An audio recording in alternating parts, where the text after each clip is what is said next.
Hello,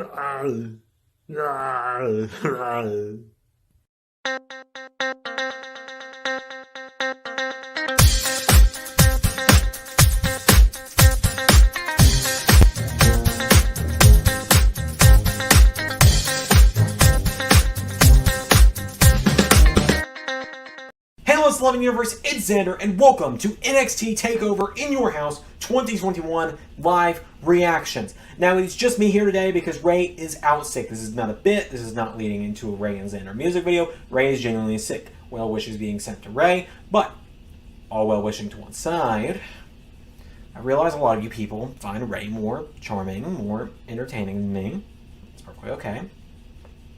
So, I know a lot of you might see Ray's not here and click away, but I will ask you not to, because we have something that might keep you around. It's been a little while. Night after WrestleMania was the last time we did one of these.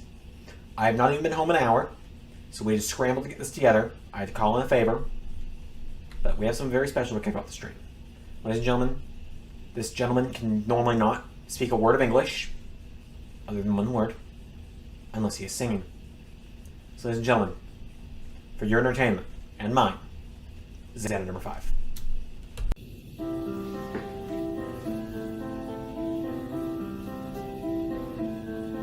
Well, I heard there was a stupid sport the Kingdom played on the tennis court, but no one really cared enough to brief me. And so I showed up unannounced, and right away I was denounced, and everyone said, "Go home, Waluigi." Hallelujah, hallelujah, hallelujah, Waluigi.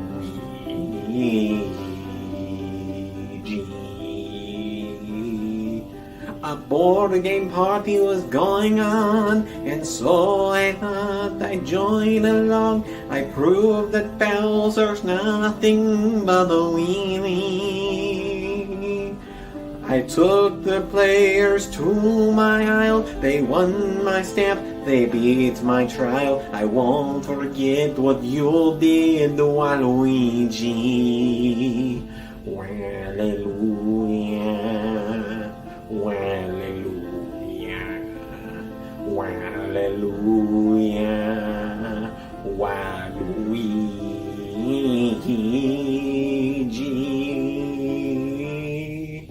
I tried to steal the music keys, but there were 4, but I dropped 3 to Blooper, Wario, and somehow Freezy. The dancing game was most I got. This is not the final boss. It's a cold and it's a broken hallelujah. Hallelujah. Hallelujah. Hallelujah. Waluigi.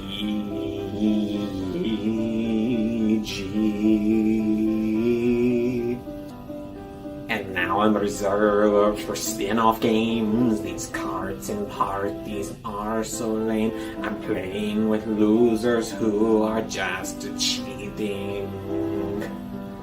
Me and Wario, always on the team. We're saying we're gonna win, but when we lose, he always blames Waluigi. Hallelujah, hallelujah, hallelujah, Waluigi.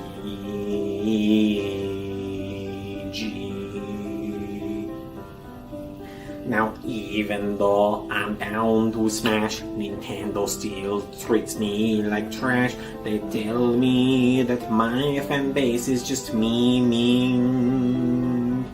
And it's not the one you hear at night. It's not somebody that you can fight. It's a cold and it's a broken Waluigi. Hallelujah, hallelujah, hallelujah, hallelujah. Hallelujah. Hallelujah.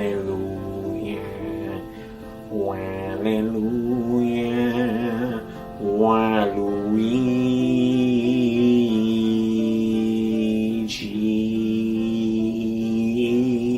Wah. Wah. Wah. Wah. Wah. Wah. Encore! Encore! I don't want to do the stream. How do I follow that up? Hey, LS11 Universe, it's Zander. Welcome to NXT Takeover in Your House 2021. Just Zander today. Ray is out sick, as I said. So thanks to Zander5 for stopping by to do his most famous video, to redo his most famous video ever. We did that for the first time almost a full year ago now. Right when the pandemic started, he put on the suit and tie and did that once. But here we are. I see Hanzo, I see Zach, I see Carol, and I saw Calvin in the chat earlier too. So hey to everyone here. Yep, it's just me. So that's why we didn't start any earlier than this. I'm really looking forward to this one. I've only been home for like 2 hours, like I said. I got home at like 5:30. I've been gone all weekend.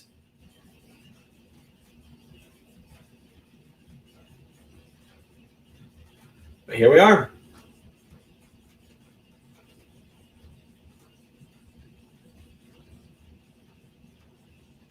Is that blinking clock? You got to fix it. Okay. Look, apparently the power went out at my house like an hour before I got back. So let's see. It is currently 7:37 p.m. Let me fix that. Wireless earbuds, baby. Wireless earbuds.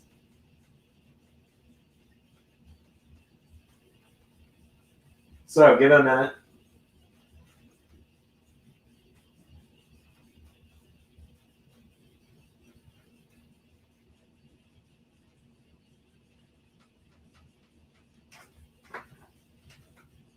There you go. It's fixed. I can't help that my power goes out way too often. They're pretty much always doing work on the power lines near my house. I don't know, Zach. I've got Cameron Grimes down to win, so we'll see. Also, as you guys can see, I will turn this way. You can see how the packing is going for the move. The move is still 2 months away, but I go in the town my storage unit is in and that I'm moving to like once every few weeks. It's pretty much once every few weeks. I just take a couple of the boxes with me and I get them thrown in storage. Got a bunch of stuff I'm going to try and sell before I move too. So, also, well, Zach, I'm glad you asked. You might notice the North American title on the LS11 Universe shelf is no longer sitting on an empty stand. Because while I was on vacation last week, which is why there was no watch along last week, in fact, I was live chatting with all of you during Survivor Series from my vacation last week. I did find this.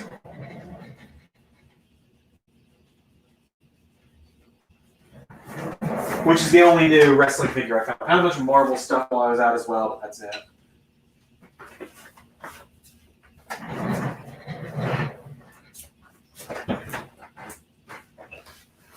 Also, shout out to Ray, who's not here, for letting me use his Peacock Premium login.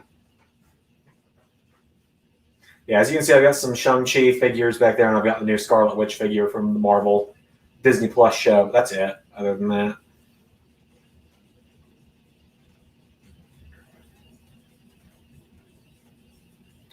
For my predictions tonight, I've got every champion set to retain, but I could...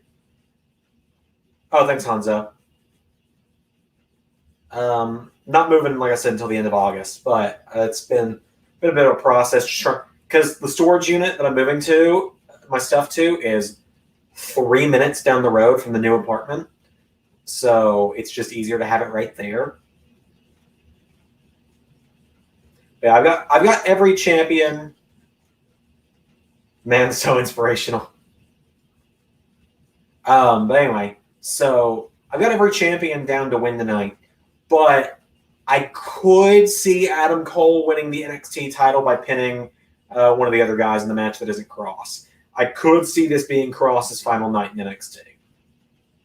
Because Cross does not really work in NXT, in my opinion. Before y'all come at me and crucify me, Cross would work better on Raw. Up there with Bobby Lashley and Drew McIntyre and shit, that's it for their main eventers on Raw, isn't it?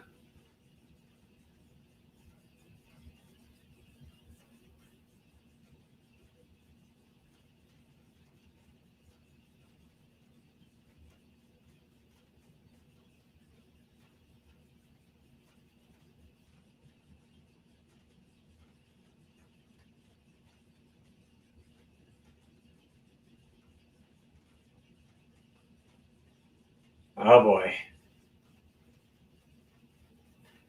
Yeah, glad you agree with me, Hanzo.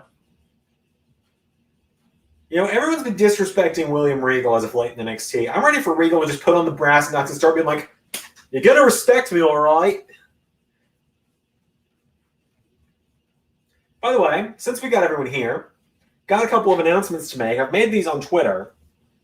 While I was on vacation, I was actually going to record this on vacation to make a "Don't say I've never done anything for you" joke. I was going to make a "Don't say I've never done anything for you" joke while I was on vacation. But I have a couple announcements that I made on Twitter that I'm going to make on YouTube finally.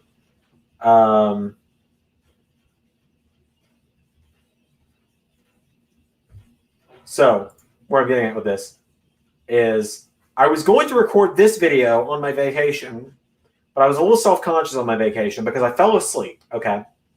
So I was in Florida. For those of you that don't know, I was in Panama City. I was on the balcony of my hotel room, and I passed out on the balcony because I had driven for 6 hours from 4 a.m. to 10 a.m. 4 a.m. Georgia time to 9 a.m. Panama time, so technically 6 hours. And I fell asleep in the sun on this side down. So pretty much from here all the way to like here, like this half of my face was like blood red, while this half was still not really tan, but not pale either. So I was too embarrassed to do a video like that. I could have made a joke out of it, but as I said, I was a little self-conscious about it. But Tuesday, because I'm going to record it, I'm going to record this either tonight after I get done with this watch along, or tomorrow when I get back from work. Tuesday, the June episode of How Zander Would Book is going to come out. It is a sequel to the Sami Zayn one I did a couple weeks ago that you all demanded. I teased that there would be a sequel, and the sequel comes Tuesday with How Zander Would Book Neville on the main roster.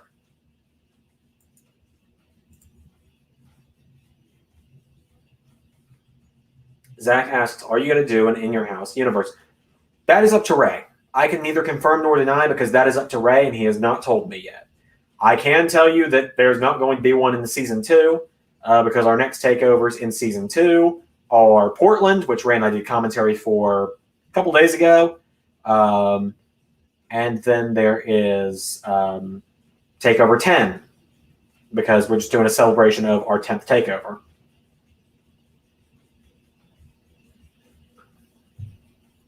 So, yeah. So that answers that question about Takeover. And one more advertisement I can make after months of the gimmick going on and me keeping it alive.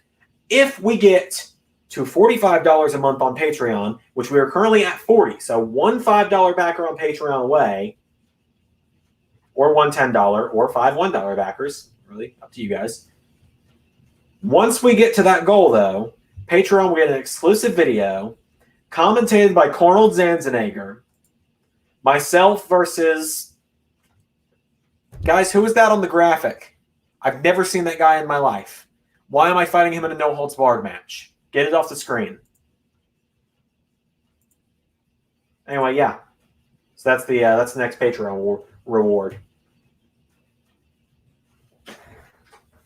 Patreon, I'm not going to play the Patreon ad unless I have to get up for some reason during the stream. But Patreon's got a lot of cool stuff. Patreon's got a lot of cool stuff going on. Ray and I just did our first podcast from the same room.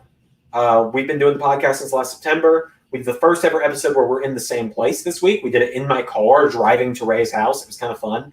We order breakfast in the middle. Like, we go through a drive-thru and get breakfast in the middle of the podcast, which is part of the reason I'm broke as fuck this week.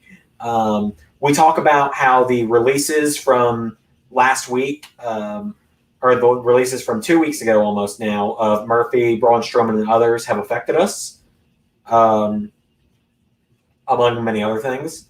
There's Universal Flashbacks, which will be getting its June episode some point this month. I'm going to put up the poll for it probably this week, and I'll probably record it sometime next week. I did just realize we're halfway through June. Did just realize that. It's a busy time. I'm going to be at a wedding this coming up weekend, so there will not be a Hell in a Cell watch-along for those that are curious, because I will be in a wedding and unable to watch, and I'm not defending the championship on a show that I can't watch. So Mada and I have pushed our contest with one another back. Well, speaking of Mada, there he is. Hey, Mada. As I was saying, Mada and I have agreed to push our predictions matchup back until July at Money in the Bank. That way we can do it on a show where we're both able to watch due to me being in the wedding. But yeah, so hopefully the show... Okay, so there's 14 minutes. I just kind of started with the pre-show because I figured it'd be a... Figured starting with the pre-show would be a good way to get some people kind of filing into the chat as time goes on.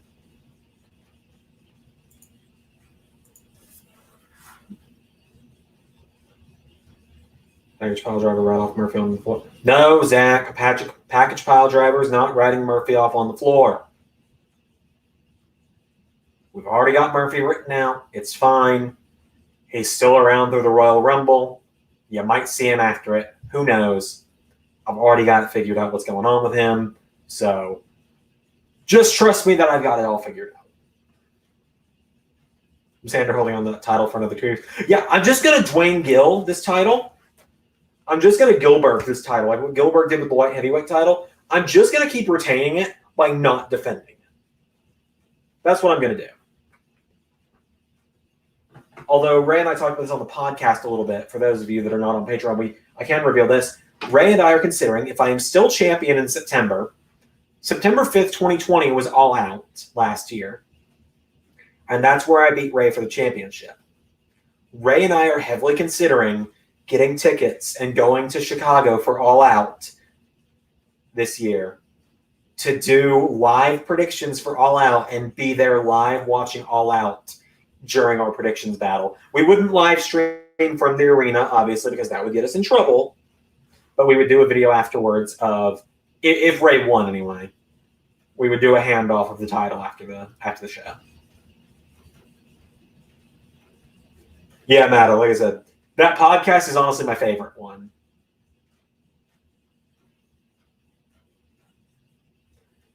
Oh, man. But here we are. Takeover in your house. This is my first full, live watch-along on my own. I know I did... I've done retro watch-alongs and Raw watch-alongs and stuff on my own, but this is the first pay-per-view on my own. It's weird, but it's all right. Also, Hanzo, your compliment on the beard did not go unnoticed. Thank you for that. I just kind of decided I'm growing it out until I'm done with it, or, and this is a little incentive for you guys, I'm growing it out until either I'm done growing it out, or we hit 750 subscribers before my birthday. My birthday is July 25th.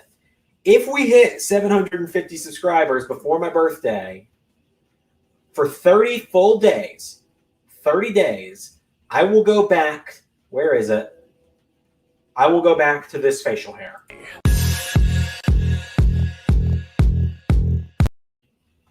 Just the mustache for 30 days.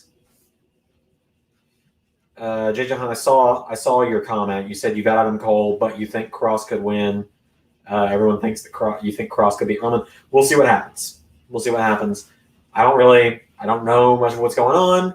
I don't follow real world WWE as much as I used to, especially because holy shit, I've seen how bad it is day to day. I ain't subjecting myself to that every week. So, yeah, 750 subs by my birthday, and I will go back to just the mustache for a full month. We are at 617 subs at the moment, so it could happen. You never know. Time to pimp the channel. Yeah. Let's check if we've gotten dislike bombed. No, we have not. Good to know. We've not gotten dislike bombed this time. Normally we get dislike bombed about 30 minutes into a watch along.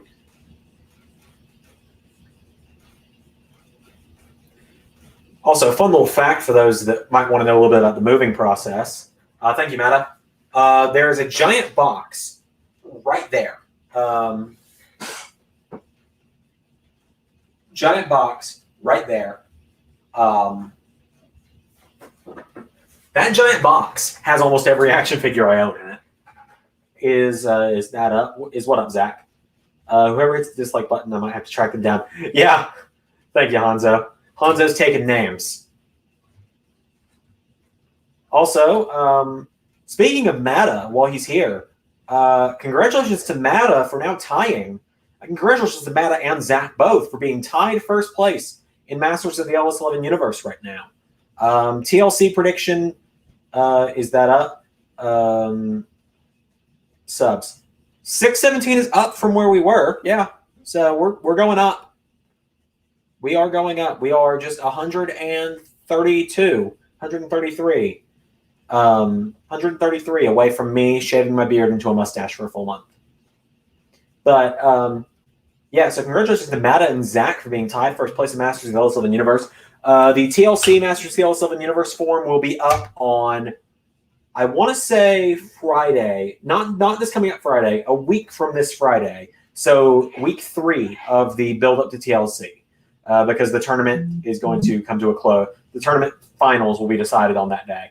For those not entirely sure what Masters of the LS11 universe is, it's a predictions league for the LS11 universe shows. The Raw, SmackDown, NXT shows. ARW is not part of it because not enough people give a shit about ARW on this channel. Just saying the facts. I saw the views from yesterday's ARW show. Anyway, and the first place, and Hanzo, you missed the predictions for, but you're still in like 3rd place, I think. I'll double check. But the first place winner of predictions will get a trophy that looks like this, that will say Season 2 winner with your name on it. And the predictions form will go up for TLC, as I said, I believe 2 weeks from this, or 2 weeks from this past Friday. So we're not long off from that. We just got to fill out the rest of the Fatal 4-Way for the WWE title. We got to know who the finals are for the World Heavyweight title.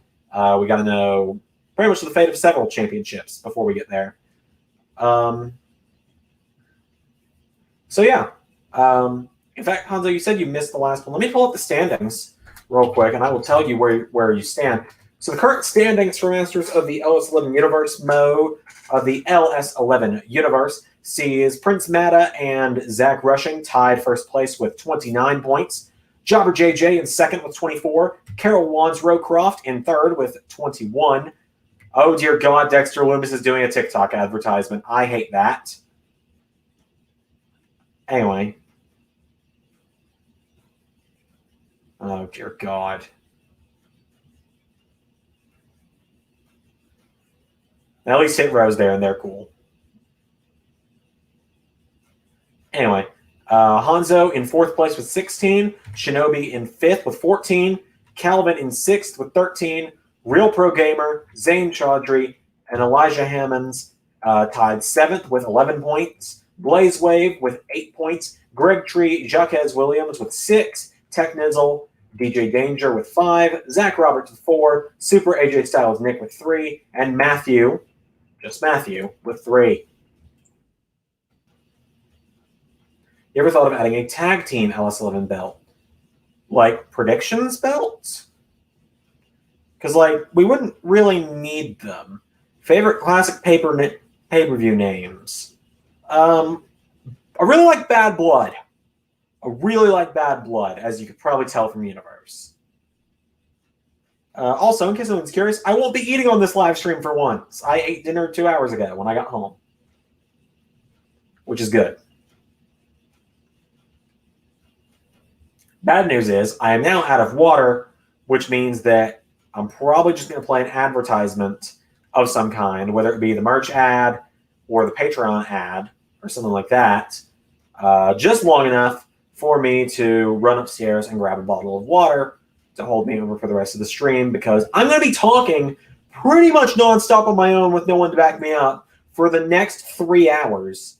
Yeah, Zander not eating on stream. That's new. I also got pizza, Carol, and I now have the pizza divided up into 2 extra Ziploc bags in the fridge in my kitchen to take with me to work this week so that I can save some money. I also made a little bit of money because another figure sold on Amazon or on eBay. You might be able to tell through the light coming through it who it is, and if you can guess who it is. Oh, brownie points to you. If not, I'll just tell you who it is. It's WWE Elite. That's all I'll say. And they're no longer with the WWE. Hence why I sold it.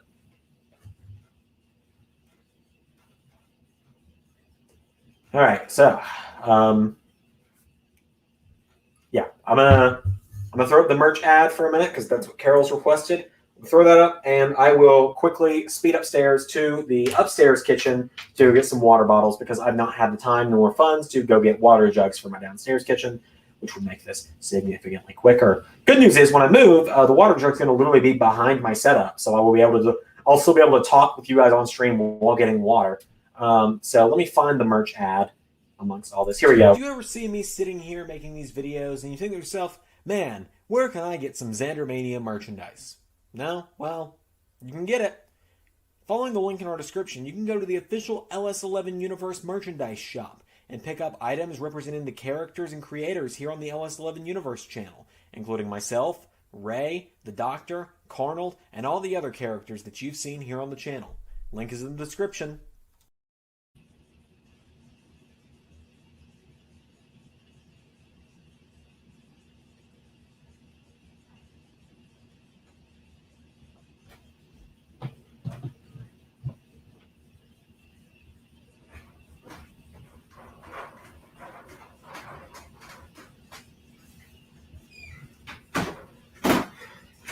Damn it! I overestimated how long merch ad is. I'm back.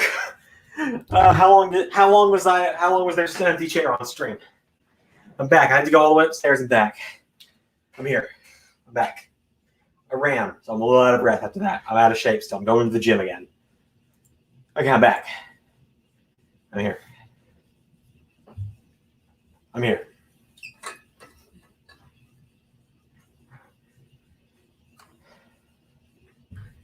Tail of the tape. I don't care about this. You want to see the fight? I actually kind of like tail of the tape sometimes when it's done right. I'm glad they acknowledged that Adam Cole is a Triple Crown champion. Like, his tag title reign was only like a week because he vacated to Roddy, but like he still counts. He won the match. Oh, I think he got the pin too.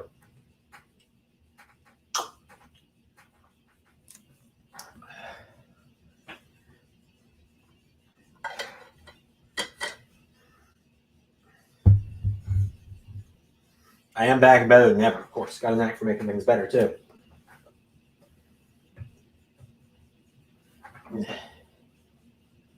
I sold...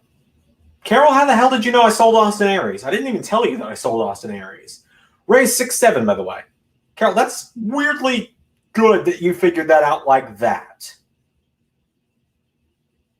Like, it's almost scary impressive that you knew which one I sold. Also, they now show me the weather on my quick launch bar. I don't know how I feel about that.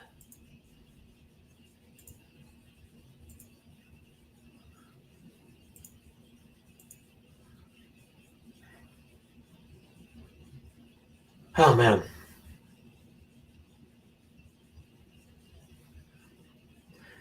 So, I can't spoil much about LS11 Universe, obviously. Ray would kill me if I spoiled anything. I did. So this is a little, and by that, Carol means Carol knows my eBay account, like what it looks like on there. I actually don't mind having my weather on here because I actually do look up the weather before I leave to know if I should wear shorts or pants most days. But anyway, so what I was going to say is, Carol, you have my eBay, you know my eBay account, what it's called. So you probably checked it and noticed Austin Aries was missing, would be my guess. I do have a bunch of stuff I'm still selling on eBay, but as a little advertisement, yeah, Ray could sign with WWE and have a Brock Lesnar run. But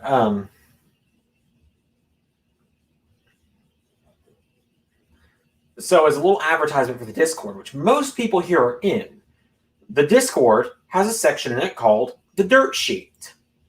Not based on Miz and Morrison, in case anyone's thinking that for some reason. No. The Dirt Sheet is a reference to.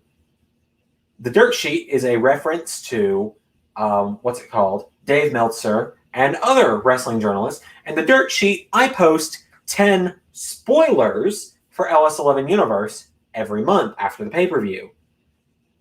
And one of those 10, at least one of those 10 is true. So, for example, last month, the 10 options, the 10 leaks were 1, the Hurt Business are set for a main event feud versus the UE for all the gold. False, obviously. 2, NXT GM William Regal is preparing for an in-ring return at TakeOver London. Obviously false. 3, El Generico is really Sami Zayn in disguise. That's clearly false. Number 4, John Cena is signed back to SmackDown and is set to return to feud with Adam Cole. Clearly was the fact. Number 5, Eva Marie is expected to return to challenge Rhea Ripley this month. Was clearly a lie. It was Bayley. 6, Roman Reigns is set to recruit a new faction member soon. Who knows? Number 7, backstage officials are preparing for Brock Lesnar to return to a high-profile title feud. Well, still to be seen. Number 8, LS11 Universe has come close to signing multiple new stars. Who knows? Number 9, Randy Orton is threatening to walk out after recent losses to Ciampa. And number 10, CM Punk is returning. So that was last month. And obviously, John Cena was the only one that came true in the month of November for Universe, or the build to take over London and Survivor Series. So I will read it off on streams that you guys can see, and there's a link to the Discord description. Maybe I should make a Discord advertisement sometime. Anyway, the Dirt Sheet leaks, quote unquote, for this month. See, number 1, John Cena's time in Universe has come to an end after another 1-month run, but he is planned to be back again in time for WrestleMania. Number 2, the Undisputed Era are on the verge of a breakup after Fish and O'Reilly have lost the tag titles to DIY. That is the breaking point for the feud. Number 3, due to several surprise releases in the time before TLC, LS11 Universe have reached out to several missing stars, including Brock Lesnar, in attempts to refill the roster. 4, there are talk backstage to turn Seth Rollins' face after the reception he has received the last several months, especially since his match at Survivor Series. Number 5, NXT is set to make a huge announcement this month. Number 6, Ricochet is being prepared for a re-debut on Raw or SmackDown and is being slotted right into the main event. Number 7, plans for an Apollo Crews heel turn and push were recently dropped due to lack of interest. 8, Eva Marie is set to return with the Butterfly Divas title as a new gimmick. 9, The Miz was really set for a push for the IC title, but after realizing he was 0-15 this season, LS11 Universe decided it was too funny to give him a win. And number 10, CM Punk is returning. I'll let you guys decide which one you think is correct.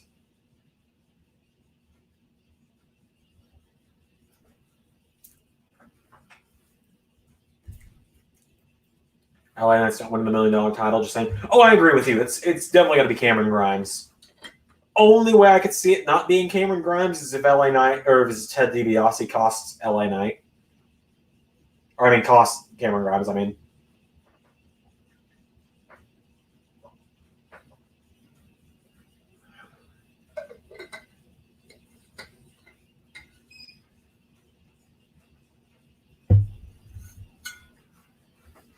So, oh, hello, Michael P.S. Hayes. Hello, Michael Hayes.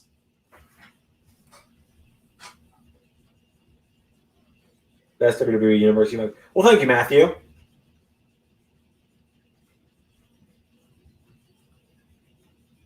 Naomi Fox. I don't know who that is. I assume she sings. I appear to be correct.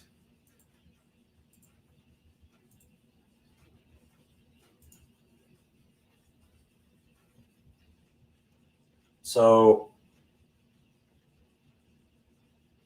sure.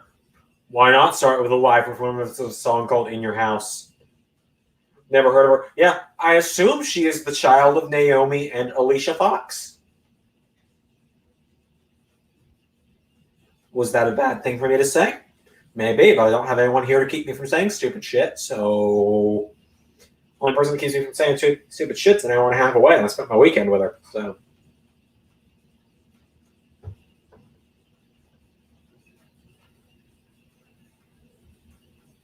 So is Naomi Fox? What happens when Naomi and Alicia Fox do the fusion dance from Dragon Ball?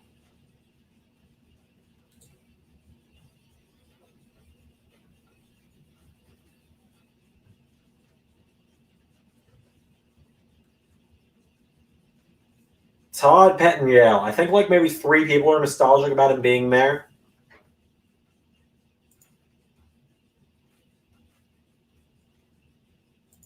Also, fun fact for those that don't know about it, because not many of you were here this time last year. In fact, last year at Takeover in Your House, we didn't even have 50 subs yet.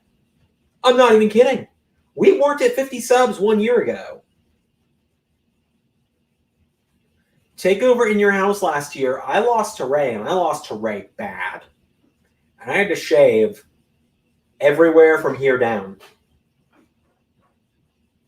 Hanzo, Vince McMahon doesn't know what NXT is. Why would he be there?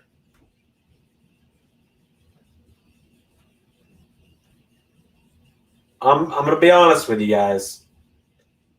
Unpopular opinion.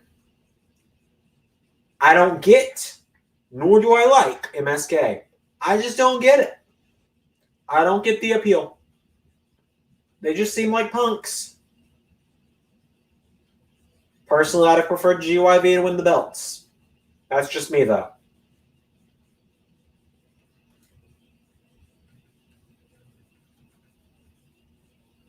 Like I said, maybe that's just me.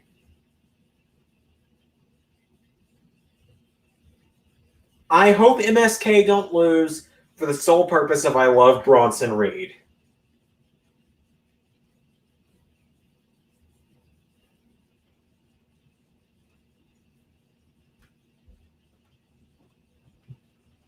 I love Bronson Reed, for those that don't know.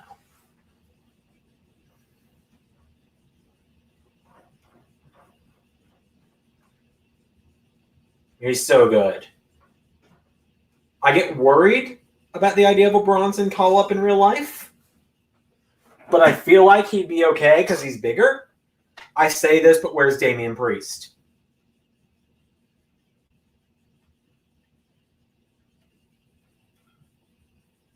I am also glad that Bronson Reed is champion.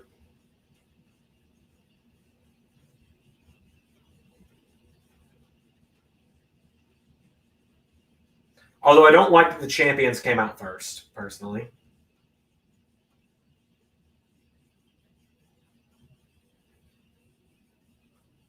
And this might just be me, but Santos Escobar could be money, no matter where he is. Like on Raw, SmackDown, or NXT, this guy could be money. Like if you're looking for your next big Hispanic star, he's right there. He is right there.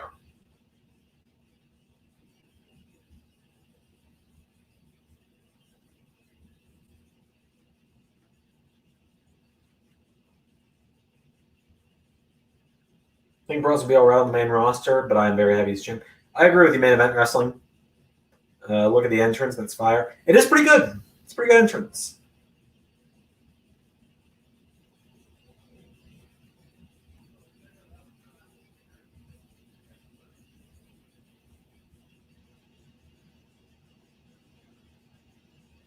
Santos is great. Like I said, I've got high hopes for him no matter where he goes. But at the same time,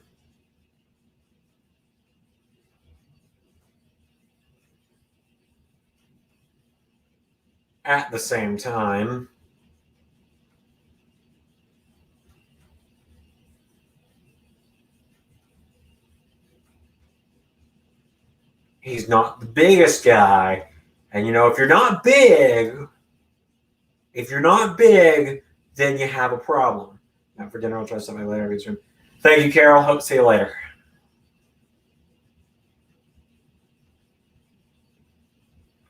I'm glad Mendoza and Wild have their names written on their trunks because I wouldn't know which one is which otherwise.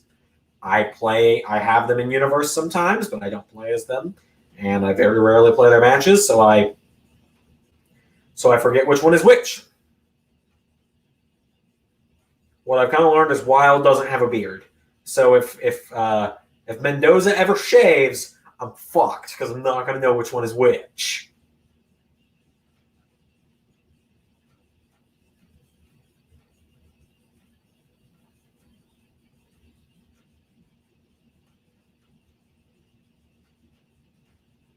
So I'm hoping for an MSK and Bronson win, personally. I would prefer that to a Legato win. We are off to a good start. I agree.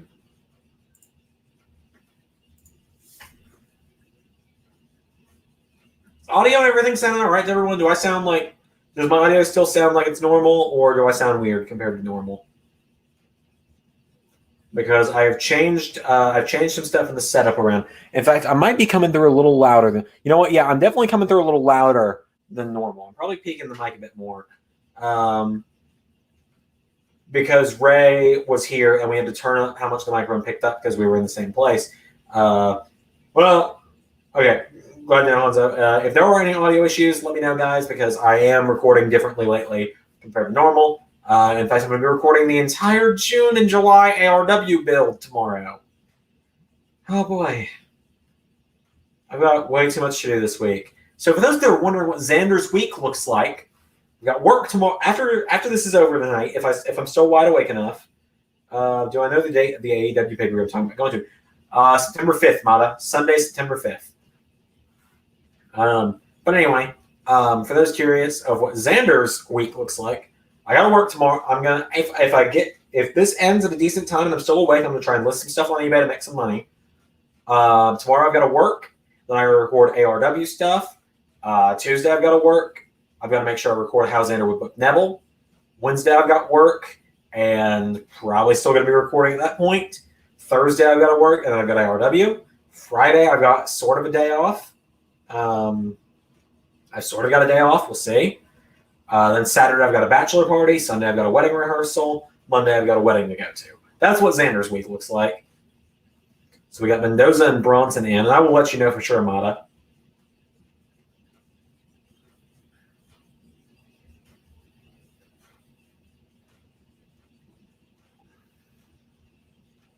God, I love Bronson.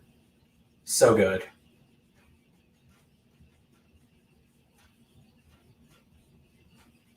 Love Bronson Reed.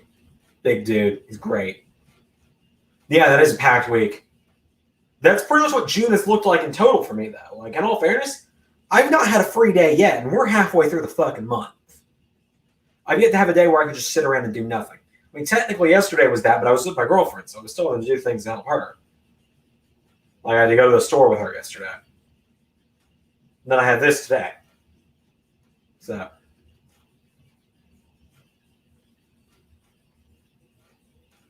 Oh! Santos' sell on that, too. Can I believe Otis injured Montez? Given they said medical center instead of hospital or something like that, I think it might be a little bit kayfabe. I don't know for sure. I was away this weekend, so I wasn't able to keep up with all the news. Whenever I'm with the girlfriend for the weekend, I don't really get to look at anything wrestling related because I'm with her and she doesn't like wrestling. I have told her when we move in together, she's just gonna have to get over it. But anyway, so it could be a kayfabe injury. It might not be. Who knows? We'll find out as time goes on.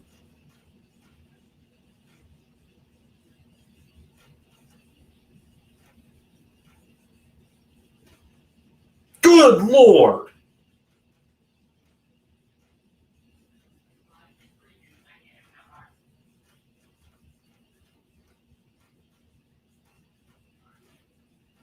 Jeez, man.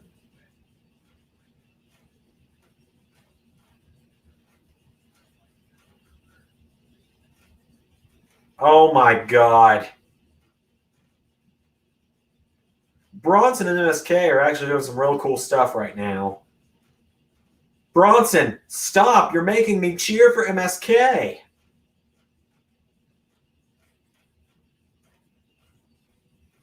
Stop it, Bronson. You're making me cheer for MSK, damn it. Oh, man.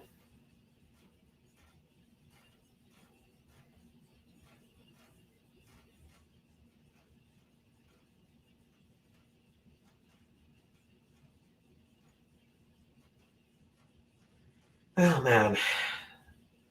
So, I got a little game we can play while this match is going on. Because I'm not terribly invested in this one. Especially with that predictions going on to up the ante for me.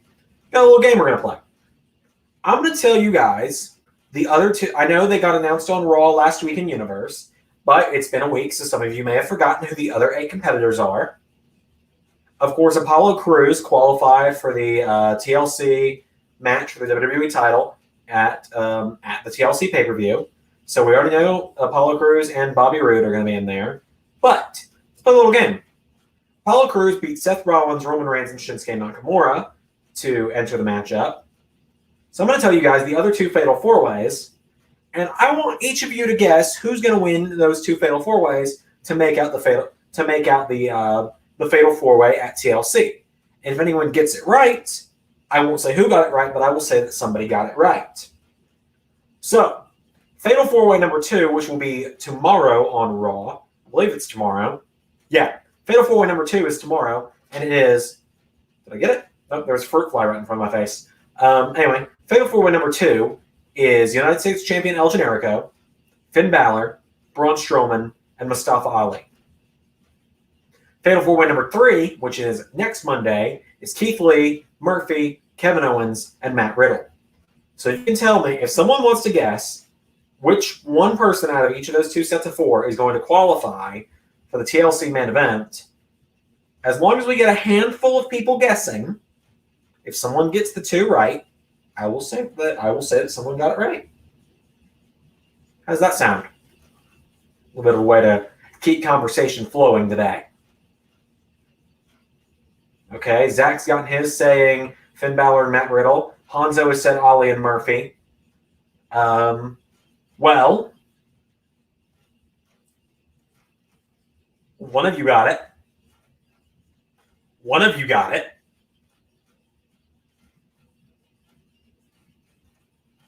Out of all 4 of those, so whether it's a combination of both of you or just one of you individually, the 2 remaining men in the Fatal 4-Way are among those 4.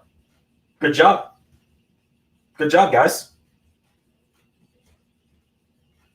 Actually, that's pretty cool. That's the first time something like that's happened. That's pretty cool.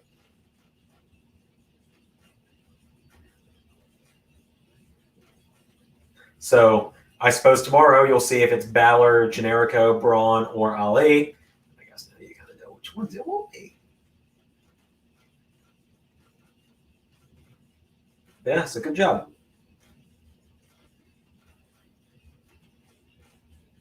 Oh, it's going to be so nice to have full capacity crowds back next month. In WWE, I mean. It's going to be so nice.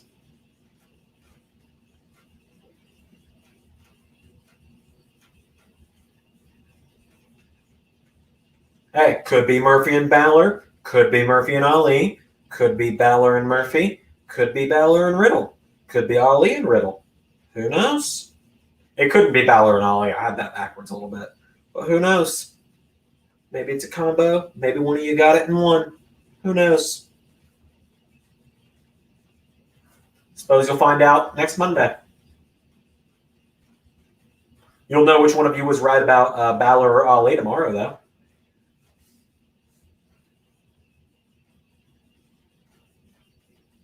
I do believe that I'll have a couple other matches I'll be able to announce for Takeover, or not Takeover, for the TLC show tomorrow as well. Let me check the description of the episode, and I can tell you guys what the matches are tomorrow. Not going to spoil the results, obviously. Let's face it, Generic is facing Owens again. Hey, we'll see. We'll see. Can't tell you one way or the other right now. Let's see here. Tomorrow on Raw. Oh, tomorrow's Raw is great, by the way. Tomorrow's Raw, you get Belair versus Charlotte. Charlotte, of course, recently being announced as #1 contender to Rhea Ripley. And then you've got Ali, Balor, Generico, and Strowman. And then a matchup I'm actually really excited for because I'm not telling you who wins it, but I will tell you I remember the match being really, really good. Seth Rollins versus Shinsuke Nakamura. Look at Bronson, by the way. The thick boy pulls through.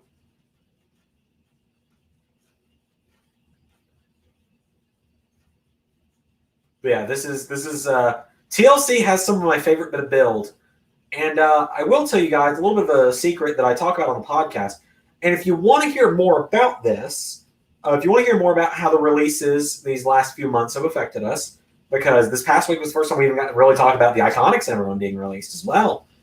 Of course, you can subscribe on Patreon at the $1, $5, or $10 amounts, any of those three, and get access to all Patreon-exclusive posts and videos and podcasts. But as I was about to say, Jesus, Santos. That's not where I was actually going with that. If you want to know the full story of how the releases lately have affected us, and the full breakdown of how I think Survivor Series went and how I feel about Survivor Series, then you can subscribe to the Patreon at any dollar amount. You also get early access to series like SVR and GM modes and Road to WrestleManias and stuff when I do those. I will hopefully be recording more Arnold versus SmackDown versus Raw 2007. Hopefully we'll be recording that soon.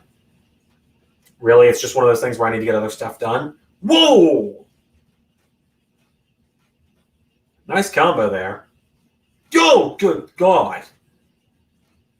Anyway, I also talk about how, I won't tell you who, but one of the 3 challengers for TLC wasn't originally supposed to be in there. In fact, so for those curious, it's not Apollo Crews. Apollo Crews was always supposed to be in there. And I will talk about this a little bit, actually. Oh, my God. Bronson. Dude. Bronson. The straps are down. Why would you cut away from the straps coming down? This is it. MSK and Bronson's about to win. This is it. Santos ain't getting up. Mendoza or Wild's not getting up. Boom! Get on, Bronson. I'll finish my story in a minute. Do it! 1, 2, 3. 1 point on the board for me in the predictions league I'm part of. Hell yeah.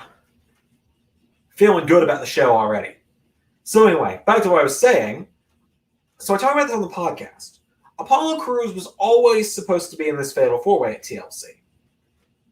Bobby Roode, of course, being the champion, was always supposed to be in it. But I feel like you can kind of tell that there was supposed to be someone else in this Fatal 4-Way. Almost seems like someone walked out of the main event of Survivor Series, and that was going to set up them winning this Raw Fatal 4-Way, and I instead slotted Apollo into the opening Fatal 4-Way to have him beat Rollins, Nakamura, and Reigns to throw people off about, oh, shit, anyone could win this. So for those that can't tell, I'm talking about Samoa Joe. So originally it was supposed to be Bobby Roode versus Samoa Joe versus Apollo Crews versus Redacted. Can't tell you who the other one was supposed to be. I will talk about it after TLC a bit more, though. But of course, Samoa Joe got released, so Survivor Series had to be where he was written out. In fact, also, night after Survivor Series, Sandow was supposed to beg for his job back, and Samoa Joe was supposed to choke him out because of it. But, you know, it's fine. It's fine. It's fine. It's fine. So, also, I want to know what you guys think, because I haven't really gotten to hear much of it. What do you guys think about the new Raw and NXT GMs with Regal taking over Raw and Wade Barrett taking over NXT? And also, let's wait for what you guys think first before I talk about it.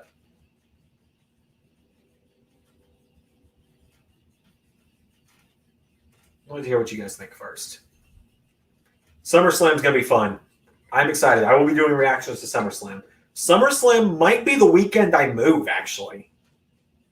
So SummerSlam might be the first show from the new house or apartment from LS11 Studios.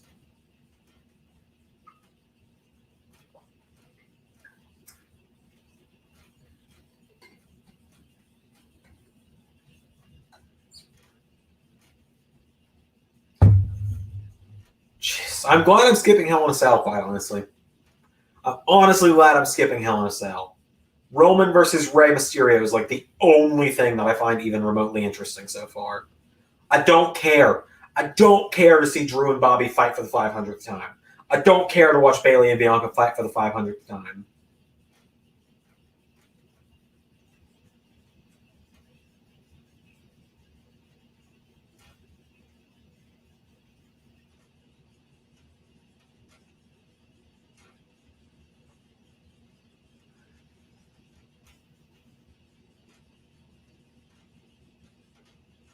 All right, so whatever. Hello, Todd.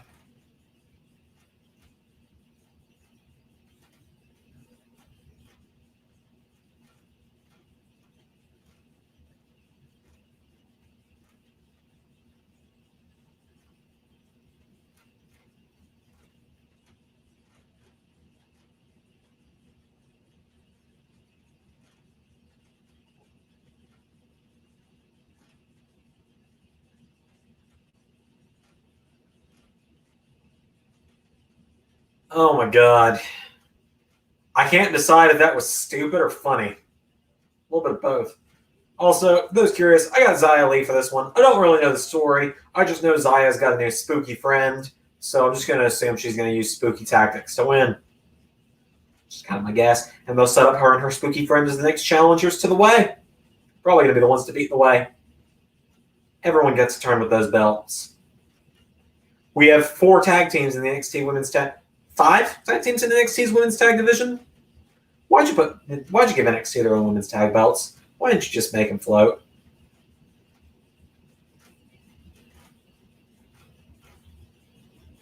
We know since Barrett loves LA Knight, he's coming in.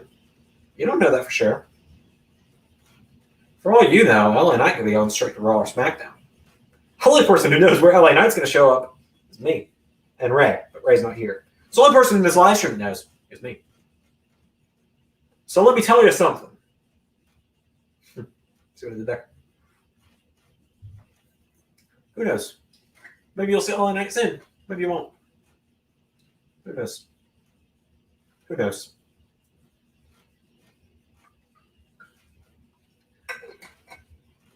Also, I would just like to acknowledge and even Ray admitted it, I'm a little too good at, well, I'm afraid I've got some bad news. The Wade Barrett voice is a little too accurate. So rumors rumors are Mercedes Martinez is considered as one of 2 people to be Eva Marie's new heavy when Eva Marie re-debuts tomorrow. So if Mercedes loses here, then we know what her next stupid main roster attempt is going to be. Then again, maybe it'll be over. And I thought that great, another GM that hates her. Okay, Zach, we're just nipping this in the bud right now, all right, buddy? We're going to nip it in the bud right now, okay? Regal is unbiased. He gave everyone an equal opportunity. He has nothing against Seth. Sandow you could argue for because Sandow was a douche. But Regal and Seth have no reason for there to be conspiracies against Seth. He made it a fair opportunity, and that is it. He doesn't hate Seth. You will see that over the coming weeks. We will leave it at that. We're just not doing this again, all right? We're not doing it again. Oh my god, Xia Li. She's just straight up got a sword.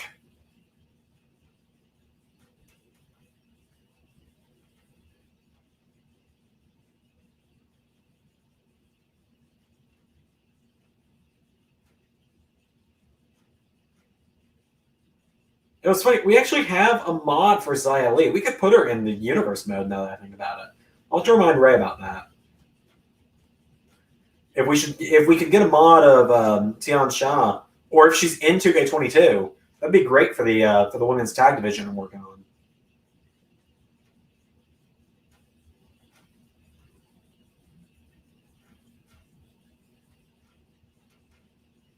Oh wow, straight out of the ring. Oh, there's no electronic ring apron. Thank God. I personally hate the LED around the ring. You will frequently see an ARW. It does not get used for obvious reasons.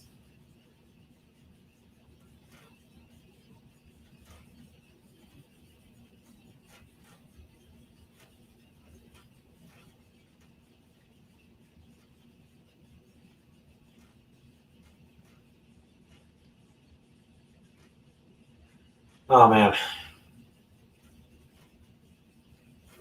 Oh, my nose is itching now. Sorry.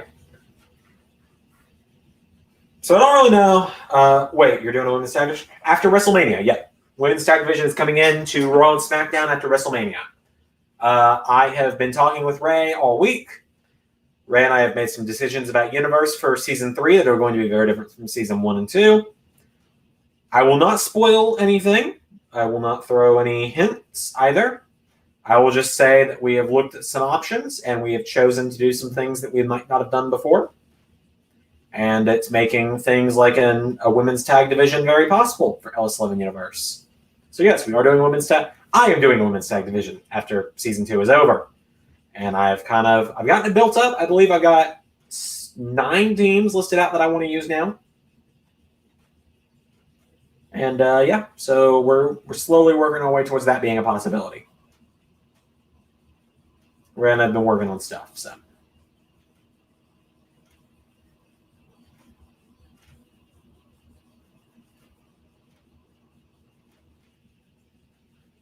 Let's see what's going on the old Twitter machine.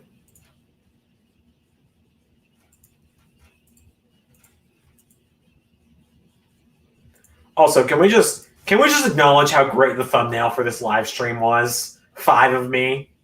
Those as soon as I realized I was going solo when Ray said he was not feeling well. Also, I really hope, because NXT's been doing this a lot lately, I'm really hoping 2K22, really hoping 2K22 has like the ability for the ramp to come all the way up to the ring.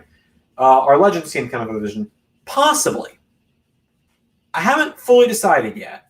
One thing I've said is that if I can avoid the Bella Twins at all costs, I will. Like, if I can avoid the Bella Twins like the plague, I will. But, hey, you never know. You might see some other teams. Xia Li will win. Probably. That's my pick as well. Man, that opening 6-man was really fun, though. But yeah, so there might be Legends teams. Well, we're going to figure it out. Season 3, again, without spoiling anything, Season 3 is going to feel very different for LS11 Universe. It's going to feel like we've taken a whole new step. Like we've changed things a lot. It's going to make LS11 Universe extremely unique, I think. Like Lita and Trish? Maybe. Like I said, Lita and Trish have not come up yet as an idea. And if I do, it'll be like a one-off thing, kind of like how McFoley was at the Rumble last year. Haven't fully decided. We're going to reevaluate when we get there. I haven't decided when the tag titles are coming in yet either. So WWE could fucking release another 7 women and ruin it again. Because, losing the Iconics and the Riot Squad was a big blow for the women's tag division for me. So, like, the Iconic, they weren't going to be the first champions. But they were going to be a big part of the tournament. I can tell you that much.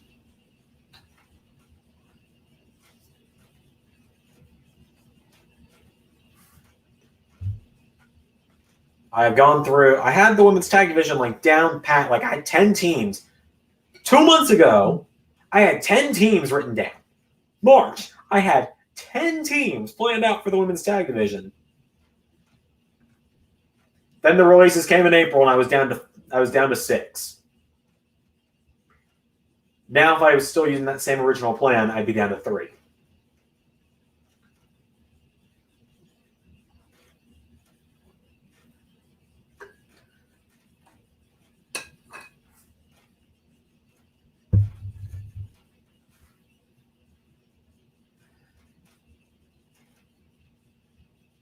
And across the ring goes Mercedes. Mercedes Martinez is someone that I'm surprised there are no mods for yet.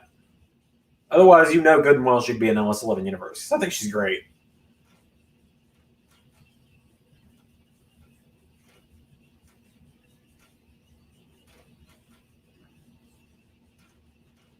Boom! Into the corner.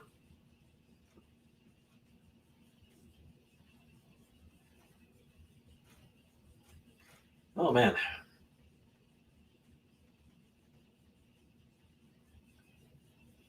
Pretty sure it's only a 5-match show tonight, too, so that's kind of nice.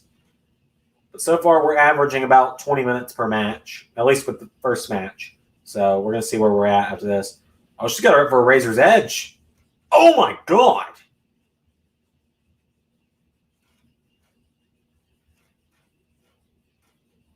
Oh, Zaya's on an undefeated streak. I did not know that. So very likely could be a win for her, would seem like. So that was a great finisher for Mercedes. I love that.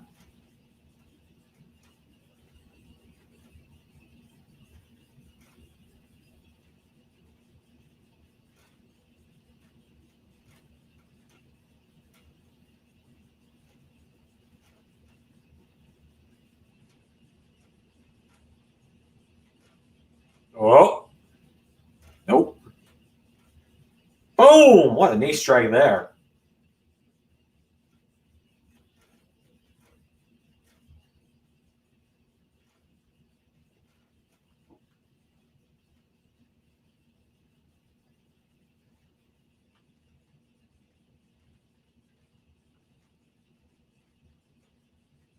Buddy, Boa, I would move. Good Lord!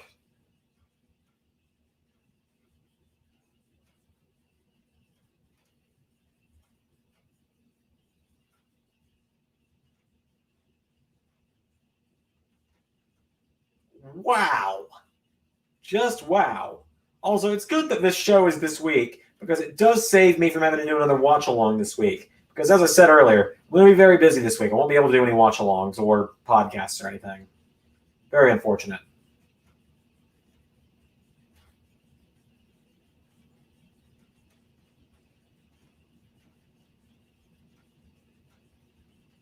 That's it.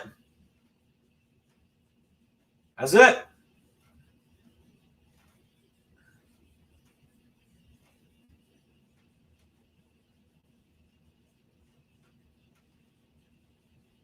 Xia Li's good. This is the first time I've seen her in a match other than Royal Rumbles. She's good. I like her.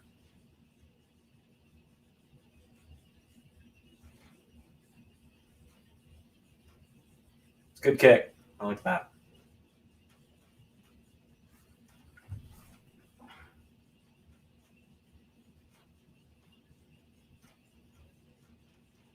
And I just sold another eBay item, so that's good. Made another $8 there. Definitely got a list of stuff. I'm down to 6 items on eBay.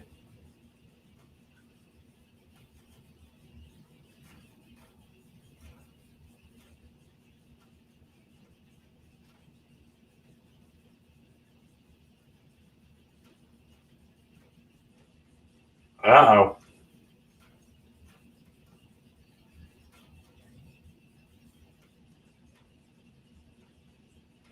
Okay, well, if Martinez fights back, then this feud's probably going to continue, which does make me think that Mercedes won't be Eva Marie's new heavy, and it will instead be Piper Niven, which I would also prefer.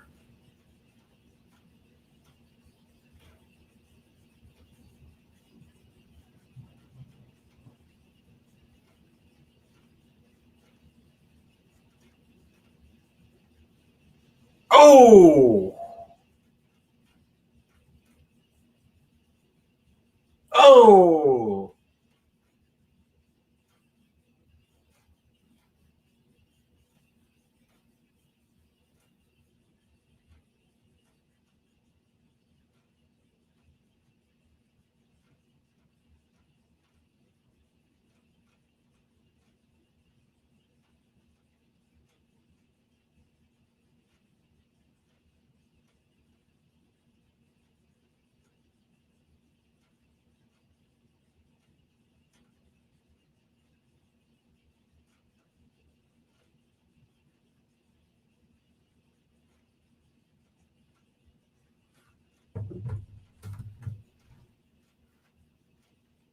Okay.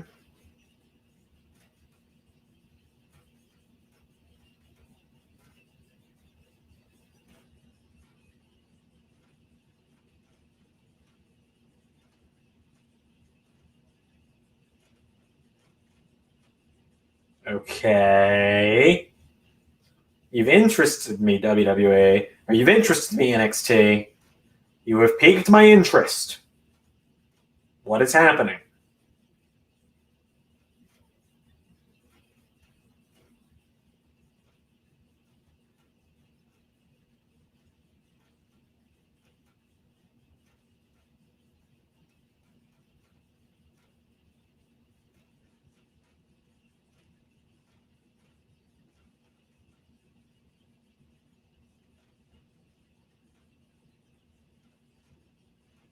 Xylee and Mercedes Martinez, Zach.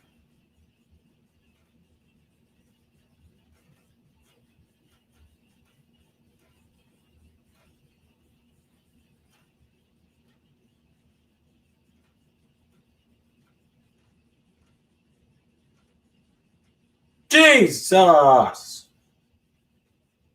It's the aftermath of the match. Xylee won.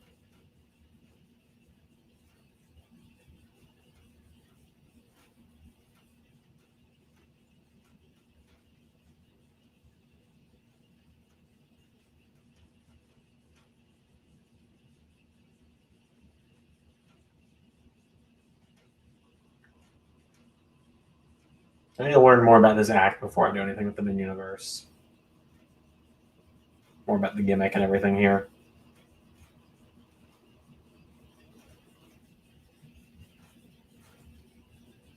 I don't like the slow zoom into the red light. Hurt my eyes a little bit. Not gonna lie.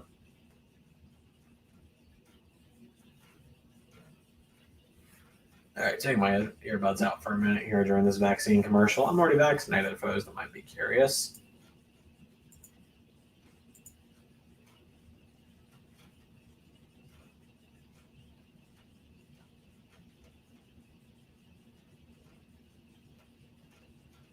Just checking Twitter for a minute.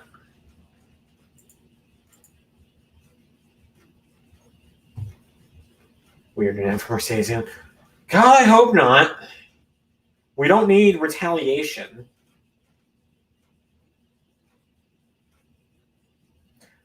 So I pay for no ads on, or I don't pay for no ads on Peacock. Ray pays for no ads on Peacock. Ray pays for Peacock and Hulu. I pay for Paramount Plus and Streamline.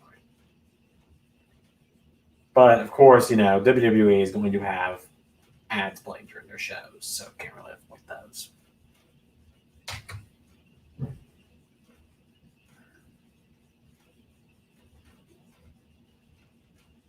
Are we back? Yep, we're back.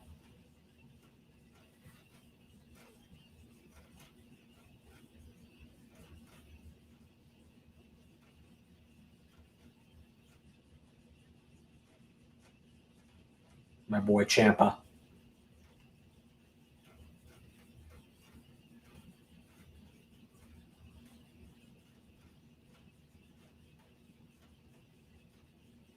God, I love Ciampa. He and Thatcher are such a good team.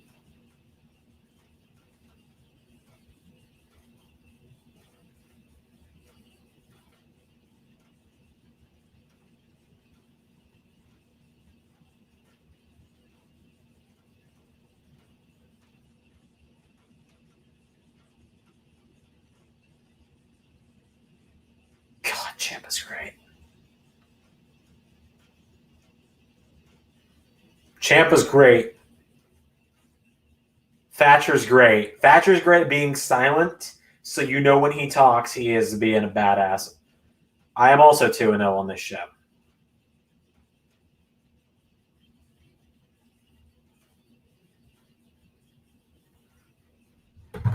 My phone's at 100%, so I guess I can unplug it now. Chat needs to go back to the NXT Takeover picture. Agreed. I can understand why they've taken him out of it for a little bit. It's a very big title picture right now, especially with the 5 guys you got in the main event. Looks like the $1 million title ladder match is up next. I've got Cameron Grimes, personally. It could go either way. It's one of those where I don't really have a solid, I know for sure they're winning pick.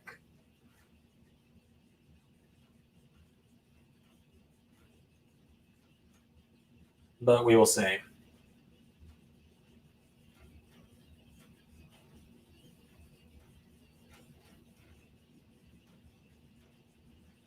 I do love the $1 million title. I've actually gotten the $1 million title in figure form.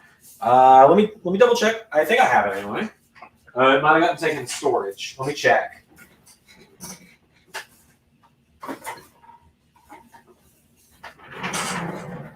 Let me double check. In case anyone's curious, this is what I keep the wrestling figure accessories in. Let's see here. You know what? No. It's in storage. It's in my storage unit, and I know it is because when I started moving, when I was packing up wrestling figures that aren't with WWE anymore, I was putting belts with certain people that I thought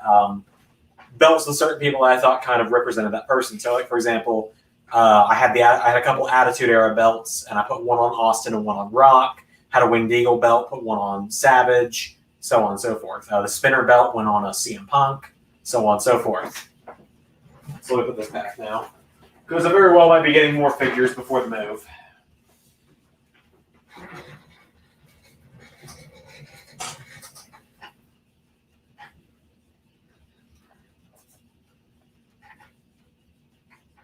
Looking for a man worthy enough to carry on the $1 million legacy.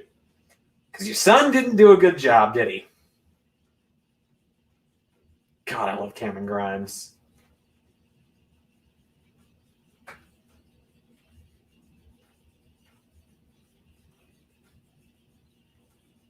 LA Knight is someone who I think works better on the main roster because he doesn't have as good of in-ring skill as he does on the mic, and that's the main roster would fit him better, same way it would with Karrion Kross.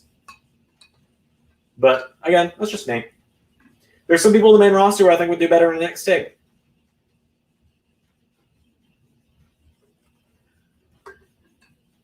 Then again, we're on the verge. Apparently, WWE is about to do like a whole lot of main roster filling from the Performance Center from NXT.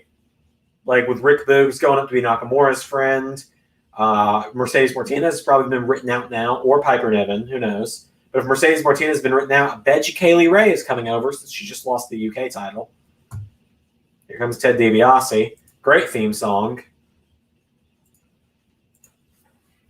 Great theme song. I love the $1 Million Man theme song. Yeah, Ted DiBiase is someone who I wouldn't mind having back in Universe at some point as like a manager or something like that. I mean, if he starts managing one of these two guys, could happen in Universe like that. I don't think I could see him as a GM of any kind, but like, I don't know, maybe I could figure out something for him in Universe as a cameo or something. I'll think about it later. I do have to start recording soon again for regular Universe. For those who don't know, I stay about 2 months ahead on regular Universe. That way, Ray and I can get bulk recording commentary done because we've been in the same place to do commentary and we live far apart. So, like this past week, we recorded TLC, Takeover Portland, and the Royal Rumble. We actually recorded commentary for all those. Royal Rumble, ready to go. One click and it would be up on YouTube right now. It's not happening, obviously. Also, I will say, I have something to say about LA Knight in a minute because I know some of our regulars for Universe are here, so I can just tell most of you now. But I'll tell you in a second. So soon I need to record the build-up to Elimination Chamber, the build-up to TakeOver 10, and WrestleMania. Oh, dear God, help me. Oh, dear God, help me. We're 3 months away from the OS11 Universe WrestleMania, by the way. 3 months. So, about LA Knight. LA Knight's coming to Universe, obviously. He's coming somewhere in the next 2 months. I can tell you that because he's coming somewhere between TLC and the Royal Rumble in the build. He's coming somewhere between tomorrow and the Royal Rumble, essentially. Whether he's on Raw, SmackDown, or NXT, you'll see. His theme song was released the day after I recorded his last appearance in the build-up to any of those shows. His theme song was released the day after. So I don't need to know that his theme song is out. You don't have to let me know that. I already know. So just know he will be coming out to his old TNA song for a while where he goes, Eli Drake at the start. But it's fine. It's fine. Here comes Cameron Grimes.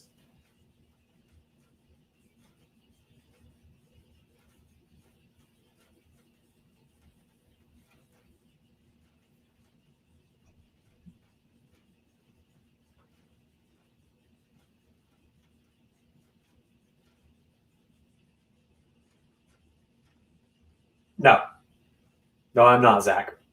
We're going right into season 3, 2 days after WrestleMania. WrestleMania will be Saturday, September something. Give me a second.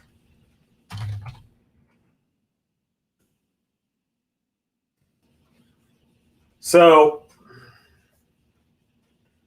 there's not going to be any breaks before WrestleMania or after. Like, when the SmackDown before WrestleMania comes out, WrestleMania is the next day. So WrestleMania will be Saturday, September 18th, 2021. Draft night starts September 20th. NXT will be on draft night September 22nd. And SmackDown will be September 24th. And for those of you that might be curious, because I know, like Zach, I know you're in high school still, I believe. I could be wrong. Apologies if I'm wrong. I'm in college, though. A lot of our other viewers are in school. So the draft night episodes are not going to be at our normal 12 p.m. time for premieres. It's instead going to be 6 p.m. It's instead going to be 7 p.m. like when ARW would normally premiere. And it's going to be that late at night to give people a chance to get off work, get people a chance to get home from school, because we're going to premiere draft night because there's some big drafts coming this year.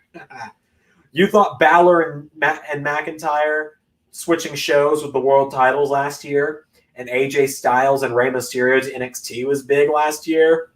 You ain't seen nothing yet. Yeah, I'm also going with Cameron Grimes, just in case people are curious. Back on TakeOver for a minute. Man, I was pulling for Cameron Grimes a year ago at TakeOver 30. I wanted him to win the North American title at night. I love Cameron Grimes so much. LA Knight's great. Or, excuse me. LA Knight's great too, but Cameron Grimes is great. Okay, so I just got a battery low warning by my headphones. So I'm going to swap which earbud is plugged in so I can plug them up. Because I don't have my wired earbuds anywhere around, which is not good. Yes, lady in my earbuds, I'm aware. Battery is low. You don't have to remind me because I'm working on it. I just got to find which of these cables is the one that plugs into the fucking earbuds. Oh, I am the most professional of professionals for those that weren't aware. I'm really good at this. Can you do the voice and say it's time to shake things up? I absolutely can. You give me a moment and I will. Oh, it's time to shake things up again. Or, it's time to shake things up again. I'll do a couple of voices for you. That better. It's time to shake things up again. It's time to shake things up again. It's time to shake things up again. It's time to shake things up again. I'm done now, I promise.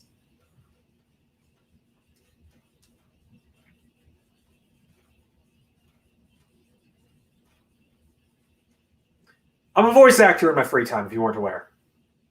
I can do a lot of voices. I do most of the voices in the universe. There's just a couple I can't do, so I don't do them. Ray does them instead. Like Paul, I'm in Bray Wyatt. I attempt to do a Bray Wyatt voice soon because Ray wasn't available. It's not good. It's like, hey, man. This is a Bray Wyatt. Oh, the Vince voice. Yes, I can. It's time to shake things up again. Yeah. There you go. I wasn't sure which voice you meant. I thought you meant like my evil laughing voice I was doing a minute ago. So there you go. There's my Vince voice. Yeah. Time to shake things up again, pal. Yeah. Such good shit. Yeah.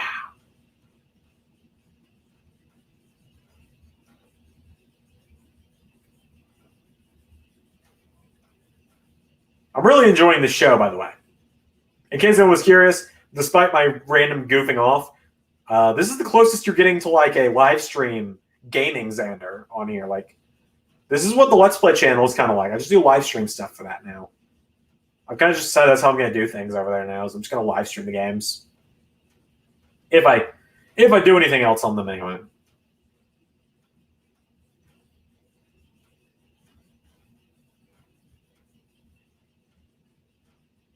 Oh, that was an innovative way of getting Cameron in the ring. I like that.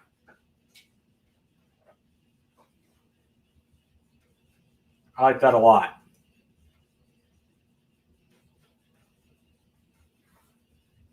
You're going to the moon, Grimes. You're going to the moon.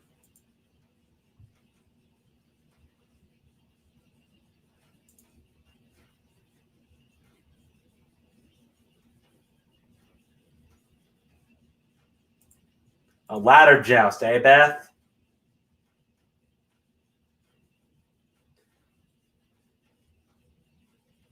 Nice move there, Grimes.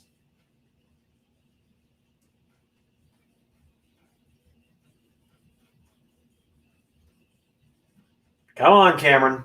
Get up there. There's another ladder right there. You can just let him have that one. It's actually halfway up for you, pal. Let him have that one. Just use the other one. Exactly. There you go. There you go, pal. Get up there. Get in there.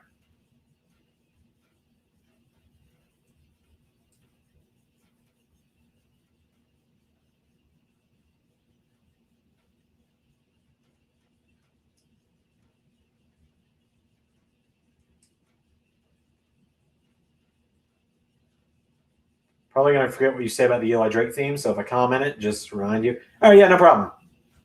It won't be long. It won't be a long-term thing. It'll be like a few weeks, more or less. Like, because, I mean, he's going to be on one of the 3 shows, and he's not going to be in a match every single week, because no one is. Except AJ Styles on NXT lately, I guess. Anyway, with the Phenomenal Open Challenge is like my favorite thing on NXT right now for us in Universe. Anyway, you'll be hearing that song every week, so it'll be fine. You'll eventually hear the LA Knight theme and like the build to Elimination Chamber or Takeover 10. That's going to be on Raw, SmackDown, or NXT. That's what you'll see.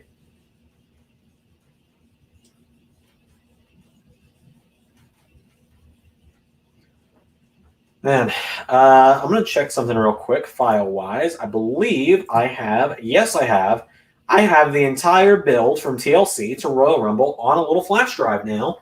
So I'm going to remove this flash drive safely. So this flash drive, for those that might not know why I have a flash drive, then we're going to do the promo for the match. It won't be every match, but he will cut promo. When he first arrives, there will be a promo. I can promise you that, Zach. And he wasn't originally going to have one, but you told me he needed one. And then I started reading LA Knight and Eli Drake stuff, and I realized he needed a promo before his first ever match. So he does have a promo before his first ever match. I can promise you that. He's not going to have promos before every single match, but like big matches, he will. Special events, he will. Because I can't be bothered to cut promos every single week on Monday, Wednesday, or Friday. I can't tell you which one. Anyway, I have this handy little 64 gig flash drive here. I have this because back in October, right after our WrestleMania, actually, right after, like a few weeks after Mania aired, I believe in the build to Money in the Bank, or maybe it was the build to Backlash. I'm going to check Studio because that can tell me. And that's how I'm going to remember, honestly. But in the build to a post-WrestleMania pay-per-view, my power went out. And that caused some issues because I couldn't turn my computer on. Let's see here. I'll know what the thumbnail was. I'll remember exactly what the thumbnail was. It had Sami Zayn on it. It had Sami Zayn with the Raw Tag title on it. There's Raw before WrestleMania. It was not the Intellectual Era. Wait, it might have been the Intellectual Era, actually. You know what? It was actually the week after the draft. The week after the draft, I did forget. I didn't know Let Me Talk to You yet. I didn't know Let Me Talk to You. I do know that now. So Let Me Talk to You will be part of his stuff after his debut. But anyway, I didn't know that. But the week after the draft week, my power went out. My power went out, in fact, during draft week. My power went out the Thursday of draft week. So I wasn't going to be able to, or went out Wednesday of draft week, excuse me. Wednesday night during draft week. So after the night AJ Styles got drafted in NXT, my power went out. And it went out Wednesday while I was asleep, and I woke up Thursday. And they told us it wasn't going to be back on for the whole weekend. So I already had the SmackDown draft episode where the UE debuts up. But I went to my girlfriend's Thursday night, and so I had to do comments. I was in the chat with you guys for the draft week of SmackDown this year from my girlfriend's house, actually. Or actually, not even from her house, from her college campus, because she was going to a class. She was going to a workshop that Friday to work on some stuff. So I went with her, and I sat in the back of the studio, and her professor and her classmates didn't mind as long as I was quiet, just because I didn't have anywhere to go. And so I was chatting to you guys from our college campus. So that Sunday night, my power came back on before I got home. So I actually went out of my way, about 20 minutes out of my way, to a Walmart to buy this flash drive because my power came back on, but my internet was not back on. So I went to my Walmart near my house. The nearest one to my house is 20 minutes away. Bought this 64 gig flash drive for I think like $10. Put all the files that needed to be done from the post-draft week Raw all the way through Backlash on this flash drive. Took them to my school with me, edited them during my classes, got Raw, NXT, and SmackDown of that week edited. My internet was back that night. So really, I only had to bother with Monday. Also, ow. All the ow to that neck breaker on the ladder.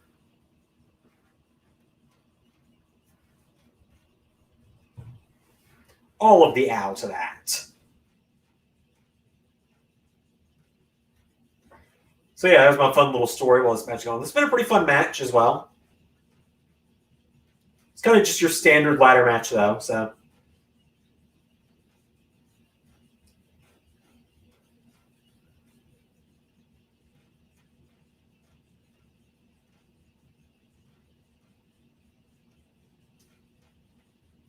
Oh man, I rambled for a long time there. I need to grab a drink of water.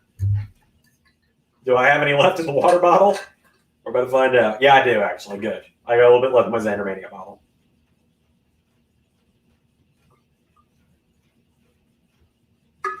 Oh! I think we're setting up the finish. I think we're about to go home with it. They've got the ladder right in the center of the ring. They got it right in the hard cam position. Want to see Drew and LA Knight reunite? Well, that would require LA Knight to be on SmackDown. And I can't tell you if he's on Raw, SmackDown, or NXT, obviously. But you will see when you see what's happening with LA Knight.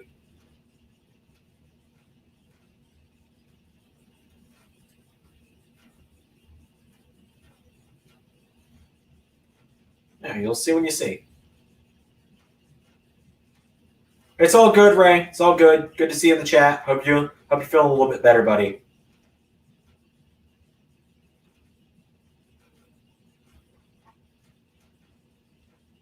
Oh, you're talking real life? Fair enough, Zach. Fair enough.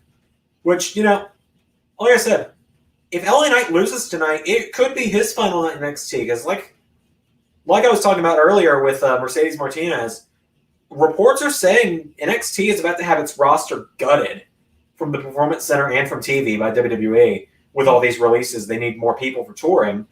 Why didn't you just fucking keep a lot of the people around? Aleister Black was in the middle of a story. The Iconics were a good tag team. Riot Squad was just finally getting their feet under them. Anyway, I'm not bitter. It's fine. Fuck WWE. Anyway. LA Knight could be the lowest people going to the main roster, you know? This kind of seems like a placeholder story for him, getting him his kind of big NXT TakeOver match. He works better on the main roster. I think Karrion Kross might be on his way out if he loses tonight. I think someone from that Fatal 5-Way is on their way out tonight. It's not Johnny because the Way has the women's tag titles. It's not Kyle, I don't think. It could be Adam Cole. It could be Adam Cole, or it could be Karrion Kross is kind of what I'm thinking. I don't see Pete Dunne going to the main roster. Drew needs to turn. Drew just needs to not be in the WWE title picture for a while. That's what Drew needs most, is to not be in the world title scene for a while. Oh! I feel like that ladder was supposed to give all the way through. I can see a crack on it.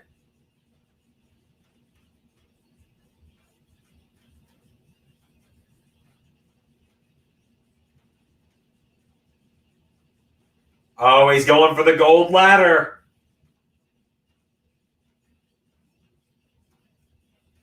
He's going to the moon.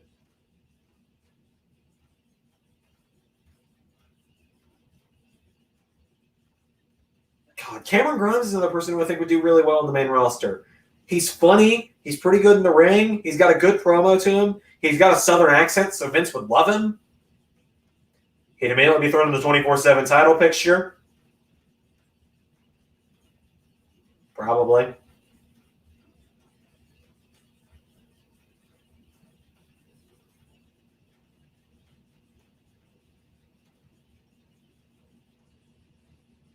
Oh, I don't like this angle. It almost makes me worry LA Knight's about to have someone interfere for him.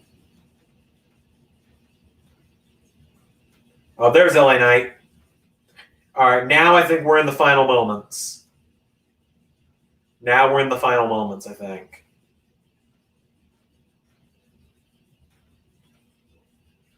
Oh, there goes LA Knight. Oh, but Grimes. Oh. That's kind of one of those who's going to get up there first. Oh. God, this is actually like, this has gotten taken to another gear. I love this. This is so good. Also, yes, by the way, I do realize the irony of me saying Drew needs to be staying out of the world title picture for a little while, and Drew's challenging for the world title in LS11 Universe. But in all fairness, last time he challenged for the title was Money in the Bank. That was like 6 months ago. So, whatever. Even longer than that, actually.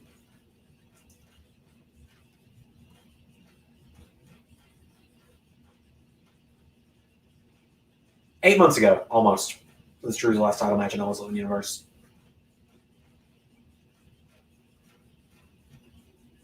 It was December, I remember that much. Or was it November? What was it? It was December.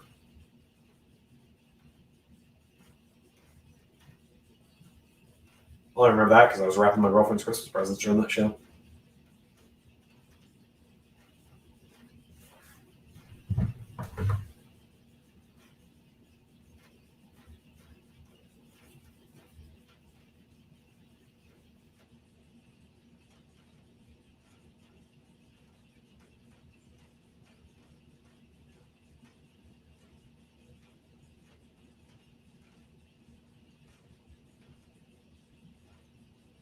This is a crazy match, Hanzo.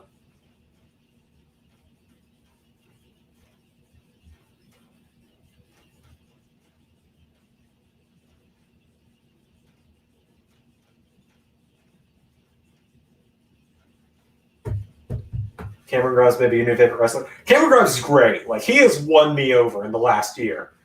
Ever since last year, around TakeOver 30 time, he won me over. Like, I didn't really get it at first. I thought he was just a guy with a silly hat.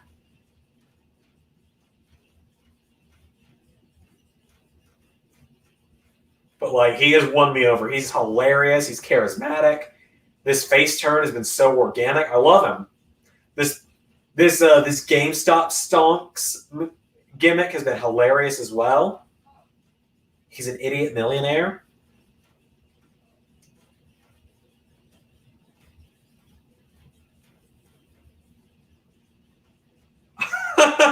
Grimes.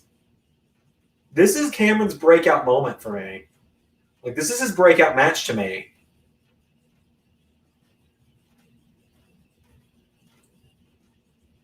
Watching on your laptop while watching Andre the Giant Most Wanted Treasures on TV. Huh, interesting. Never seen that. Come on, Grimes. LA Knight's moving, so I don't think it's over yet.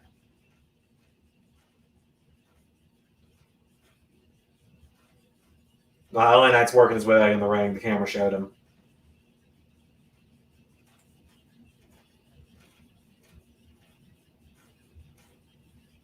Oh, no. Oh, no. Whoa!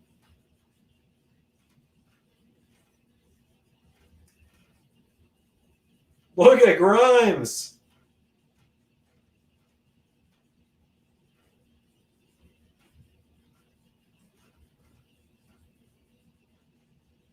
Still waiting for Vince to bring back Aleister Black as officials don't want him back. We are going to see what happens there. Who knows? No! Oh, no. Oh, no. I think LA Knight's about to win. Oh, no. Knight's climbing too fast. It's over. That's it.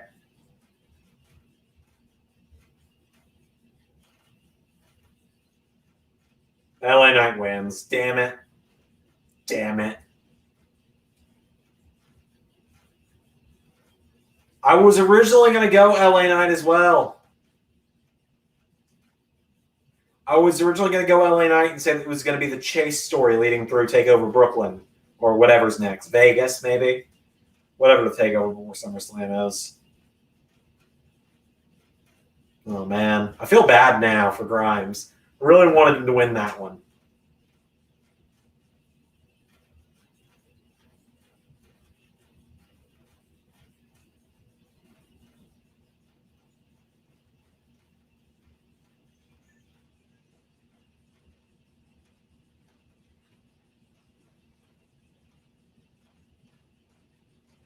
Man, so close.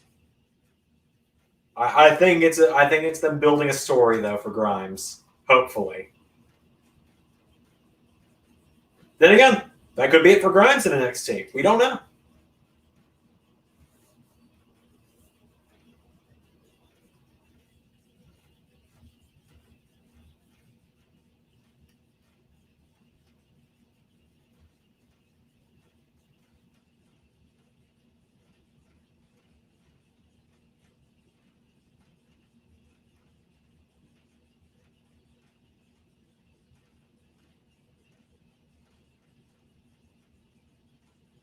Yeah, I can tell, Zach. I can immediately tell. Oh no! It's the ring exploding for AEW Full Gear! Or whatever it was. Oh no! The ring's exploding!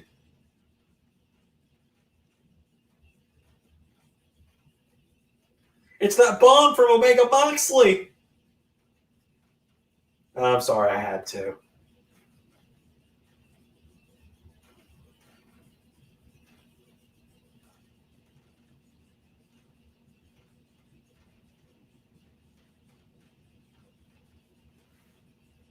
Yes, WWE's back on the road again. I'm not watching that fucking advertisement again. Oh, man.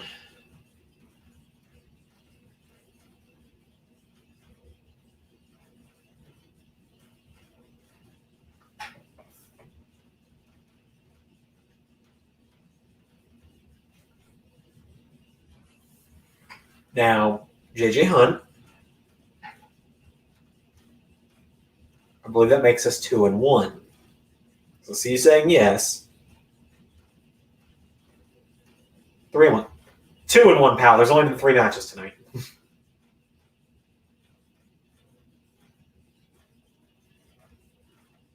It's 2-1. There's only been 3 matches.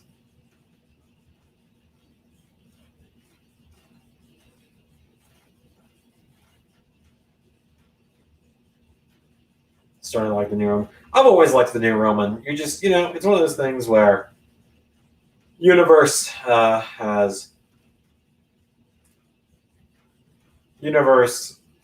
doesn't need to always reflect the real world, so I just kind of taking my time with Roman. You'll understand later. It will make sense down the road.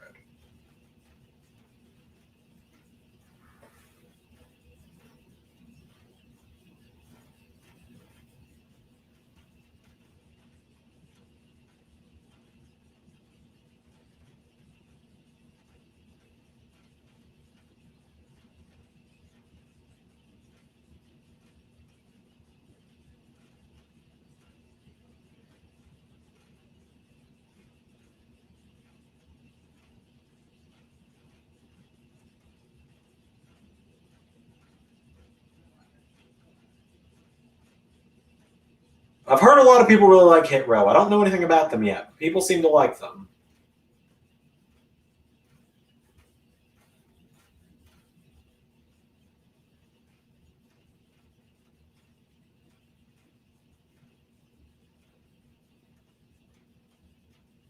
Also like AJ Styles. I like AJ Styles. I gave him to Ray because Ray could do more with him than I could.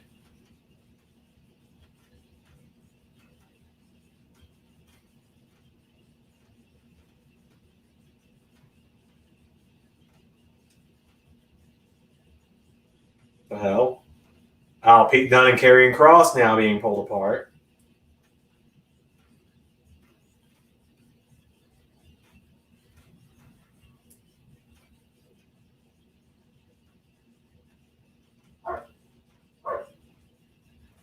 NXT Women's title up next. Raquel should win this with ease. If Ember Moon wins this, I'm actually done. Ember Moon has won so few matches since she came back to NXT last year. There's no reason she should be winning the title tonight. Keep that thing on Raquel.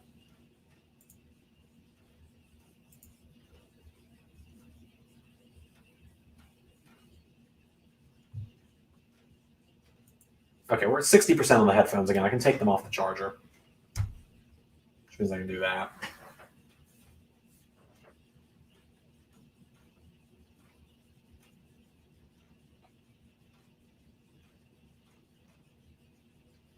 So, when's going to be Gales? Oh, it absolutely is, friend. It absolutely is.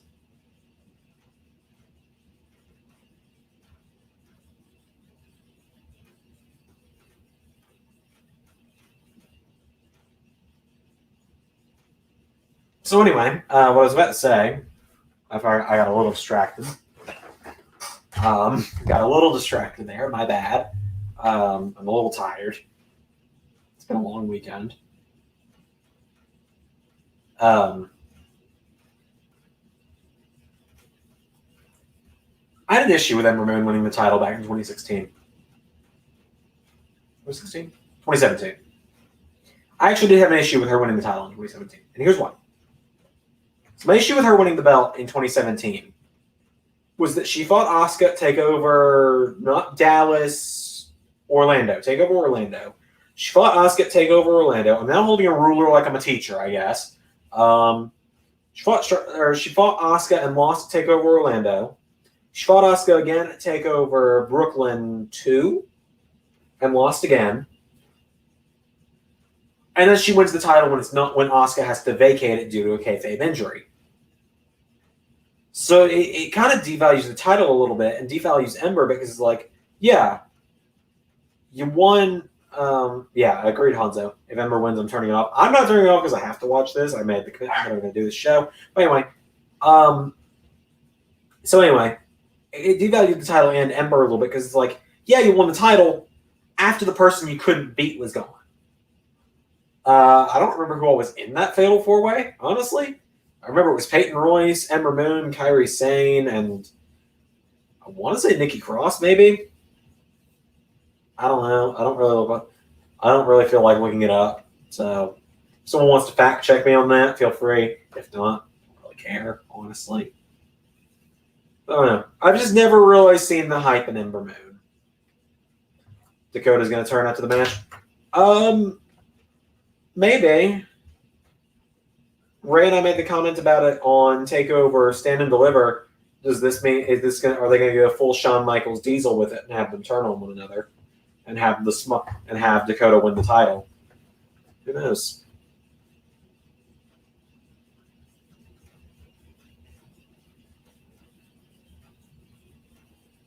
Who knows?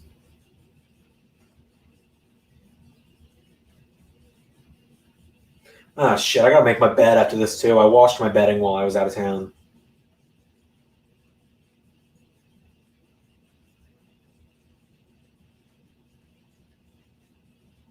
I don't wanna. I don't wanna make my bed. I don't wanna adult tonight.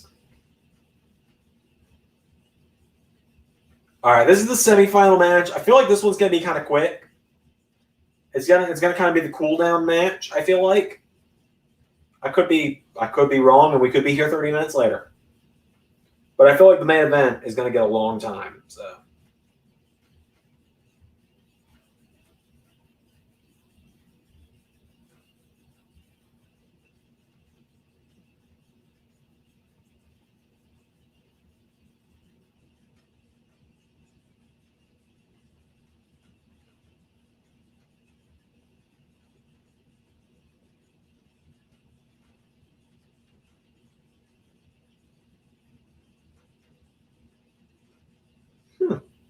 it's a nice. It's actually a nice little idea that Fightful put out on Twitter. It was that Regal needs an enforcer. So that's actually a great idea. Credit to Fightful, whoever's running the Fightful social media right now, for that one. That Regal should bring in Samoa Joe to be his enforcer on NXT. The main event was the only match at Takeover. I would still watch it all the way through. I mean, yeah, it's gonna be a good match.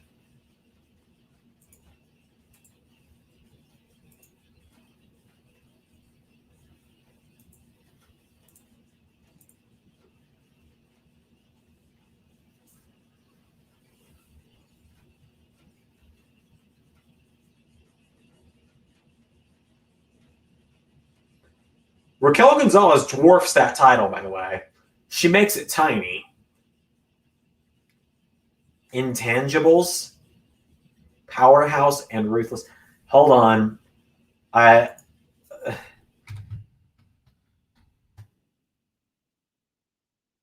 intangible thing.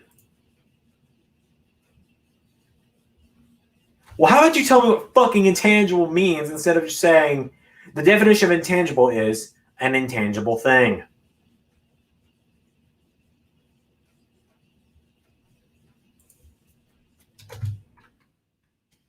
Unable to be touched or grasped, not having physical presence. Thank you, Google. Yeah, you don't know who to cheer for. I've got Cross as my pick in the predictions league I'm part of, but I could see an Adam Cole win to continue the feud, to send Cross out of NXT and to continue Adam Cole versus Kyle O'Reilly.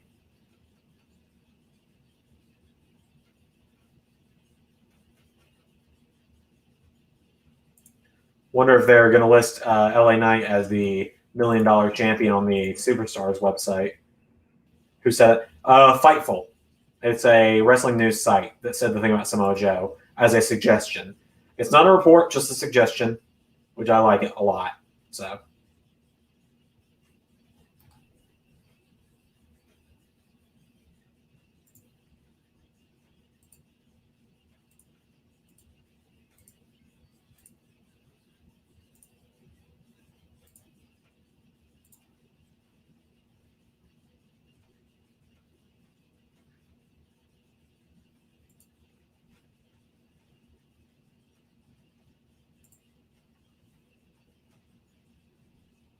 Stupid line. What stupid line?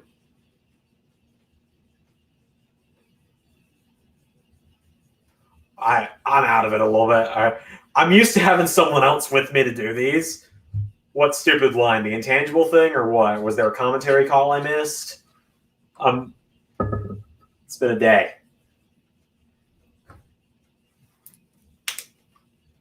The Samoa Joe thing, because I quite like that idea.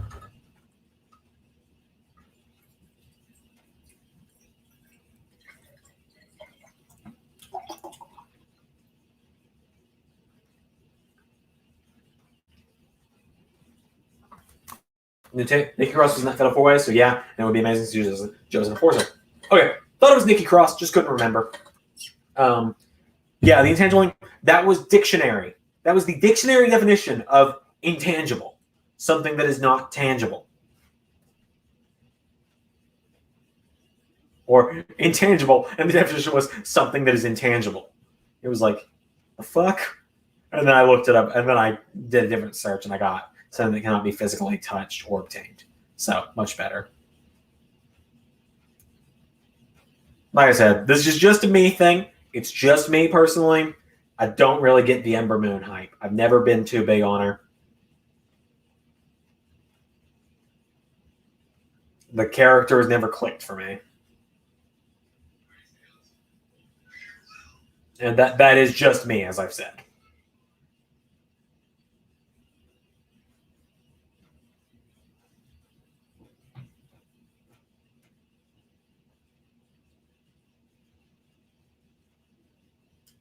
So I'm kind of hoping Raquel just kind of runs through her.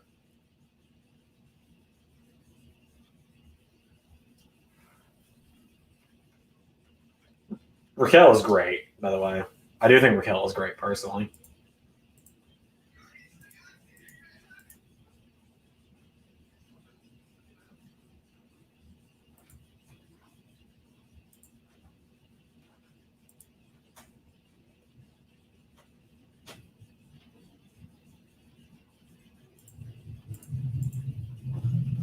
Yeah, no, it was not a commentary line. That was Google. I was Googling something.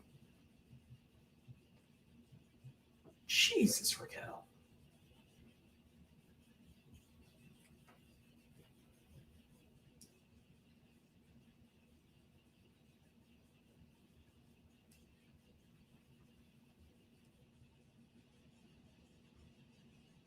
So, you guys excited for how Zander would book Neville coming this week?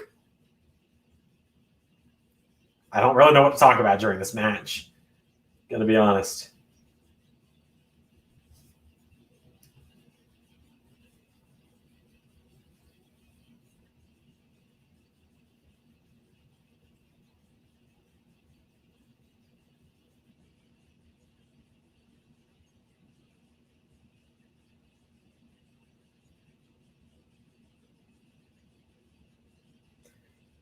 And I'm gonna miss a minute of the match, so I'm just gonna leave you guys with, I don't know, a fucking Patreon ad or something, because whatever. I'm not even gonna rant about it today. LS11 Universe has a Patreon.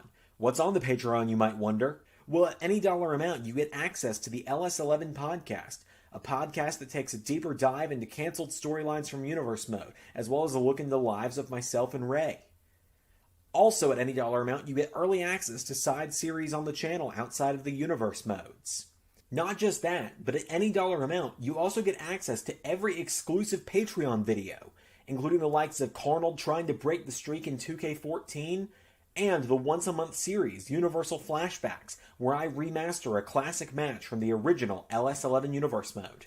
At the $5 and above tier, you get your name in the credits of every video on the LS11 Universe channel. And at the $10 tier, you get a personalized thank you video sent to you by me every month, as well as the ability to suggest what pay-per-view or classic show we watch on the bi-weekly Friday watch-alongs. And once we've reached our big goal on Patreon, we'll be launching a Patreon-exclusive Universe mode as voted on by you, our Patreon backers. So if you're willing and able, please consider backing us on Patreon. Link is in the description. I'm back. I got back about 20 seconds early, so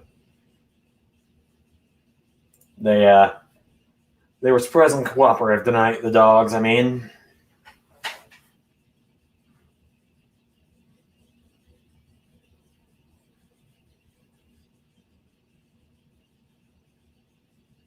Best match with Neville and WWE was him and Rollins. Their title match on Raw. Yeah, I talked about that in the rebooking. That was his best main roster match.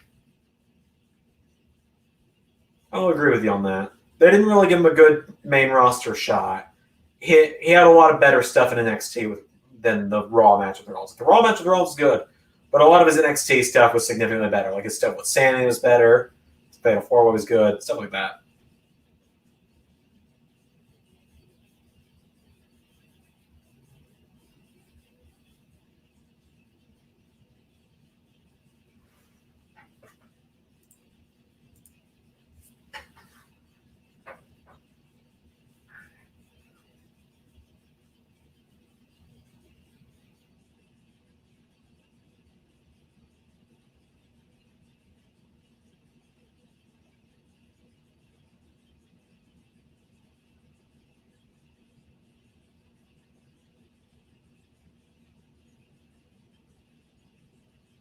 Boom.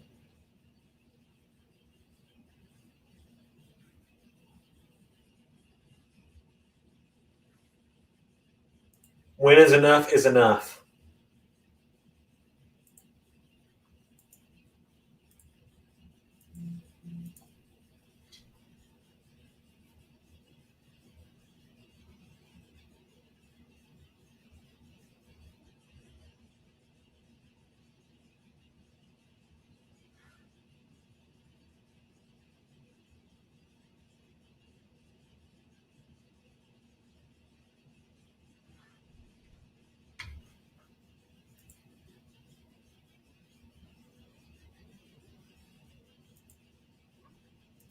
Oh, man.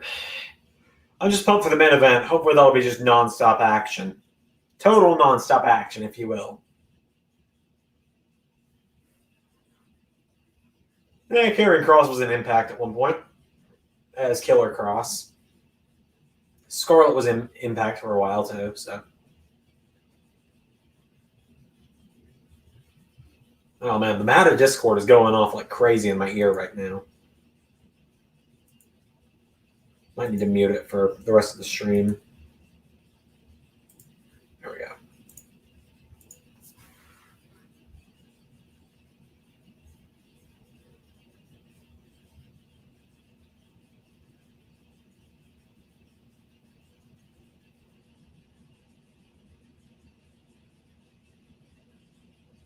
And moon going up.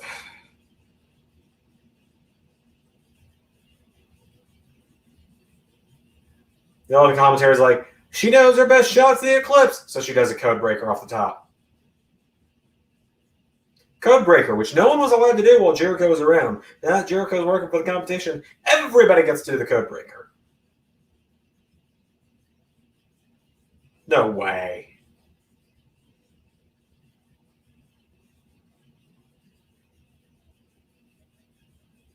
Dakota saved her. Wow. Hello, Shotzi.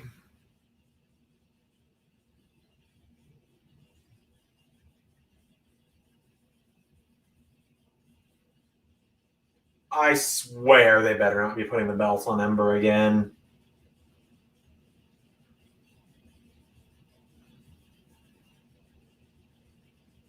Are you tired of the Kevin Owens face run? Not really. Not really. I don't watch week to week, though, so...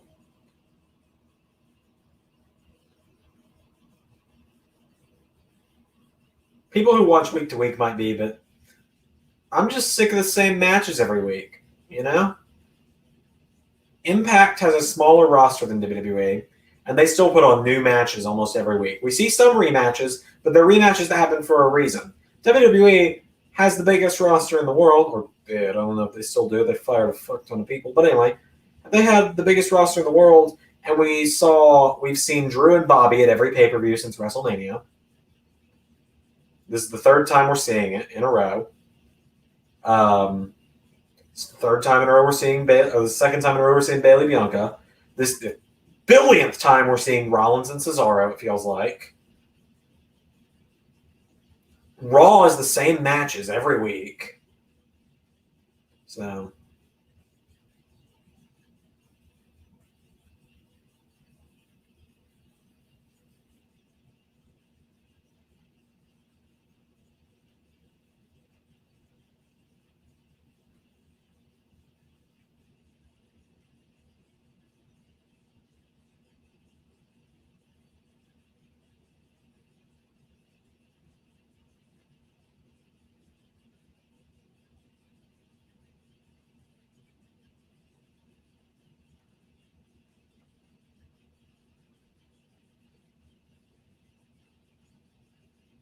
It's over.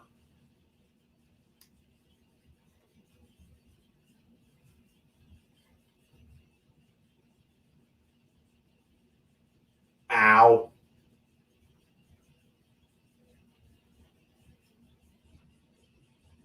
There it is. That's a win for the and that's a win for Raquel.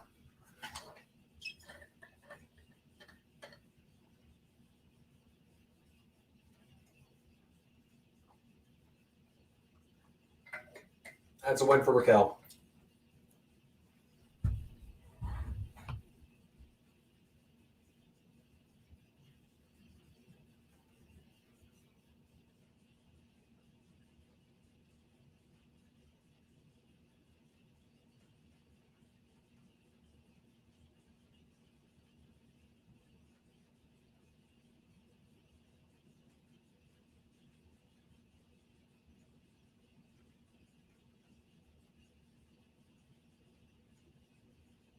Favorite WWE match for Kevin Owens? Battleground 2016 with Sami Zayn.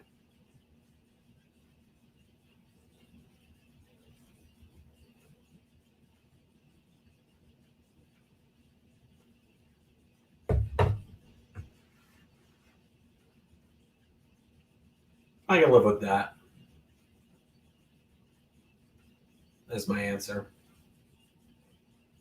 I gushed about his match with Sami Zayn at Battleground on the How Zander Would Book Sami Zayn video a lot. So sounds like that sounds like my answer, I think. I hope you guys liked the Sami Zayn video, by the way. It came out while I was on vacation, so I don't really know how the numbers did on it. Granted, typically anything that's not universe, like WWE 2K Universe, doesn't do as good of views as Universe does. So, JJ, it's 3-1, pal. That was only match 4. I don't know where this magical 5th match is coming from, but it's 3-1.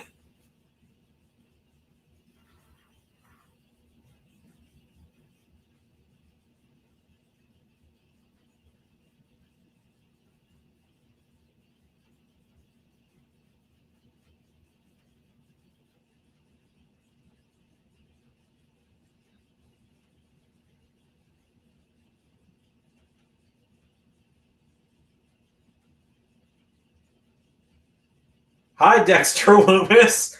I can live with this. I love Dexter. I actually like Dexter Loomis a lot.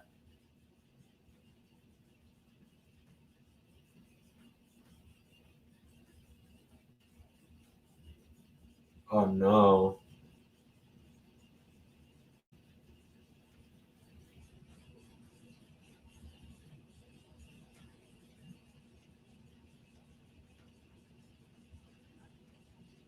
Granted, I don't like the index stuff personally. It is serial killer behavior. But I do like Dexter Loomis. Great American Bash.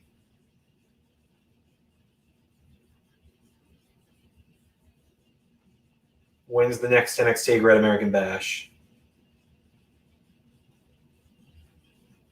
Tuesday, July 6th. That is the day before my brother's 23rd birthday. Older brother's birthday. If there's enough interest, we'll do a watch along.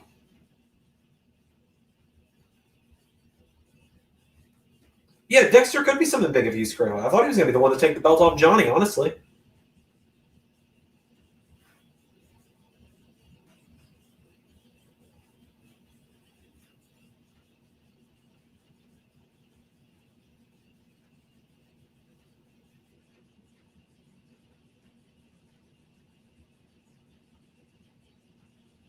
Oh, she's doing an open challenge this week. Cool. If I'm not busy, I might tune into NXT this week. I won't watch a lot. I'm not going to do like a live watch along or anything, but I'm always busy. But like if I'm just editing or drawing or something.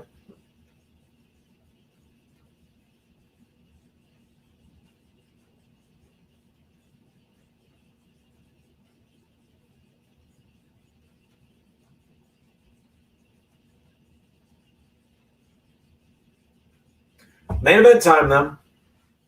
So I've got Cross down and on paper as my winner. But I could see Adam Cole. If Adam Cole wins, I'm not counting it as a point to me in my predictions. I'm just saying that he's my number 2 pick if I was able to pick a second person.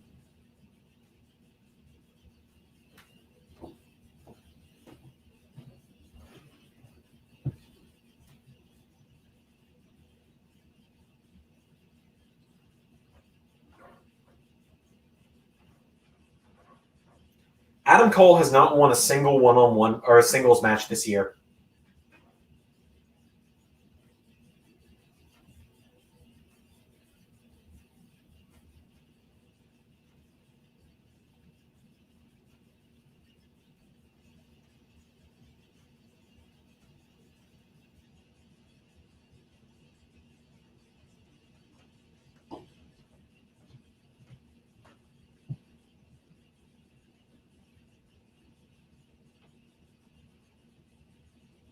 They're all kind of burying Cross on the mic.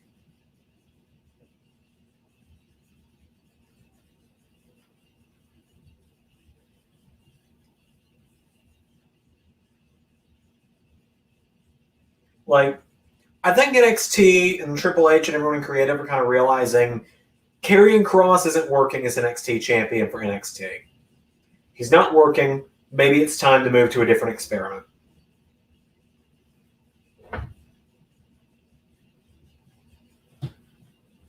If you had to ask me to put them from least to most likely on who's going to win, Gargano and Dunn are equally least likely. The way gimmick doesn't work with the top title, personally. Pete Dunne has not been built up enough. Kyle O'Reilly, I say, is right in the middle, kind of teetering on the edge. Nice Shawn Michaels gear, Johnny.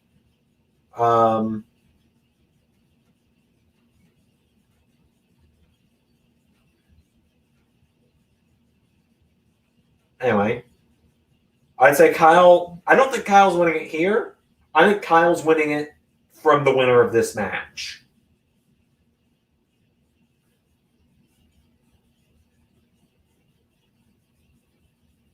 Then I would say Adam Cole's second most likely, and Cross to retain is just as the most likely.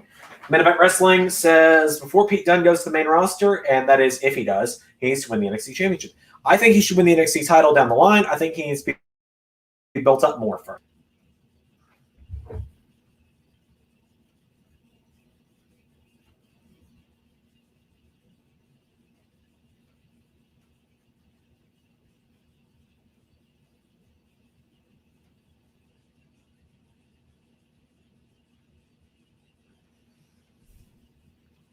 Wonder who's going to accept Kushida's open challenge. I wouldn't mind a Roddy Strong return, but honestly, in case you wondered what Johnny was referencing with this attire tonight,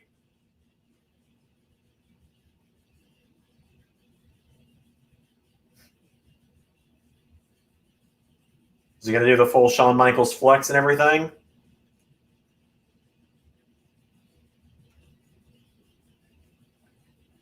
I do wonder how Oni Lorcan, Austin Theory in the Way, and Scarlett are going to play into this.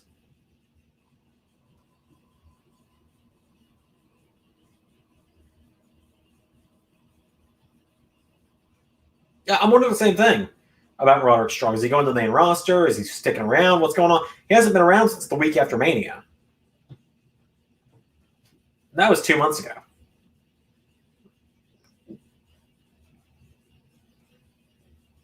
I don't think he's got anything to do with this diamond mine.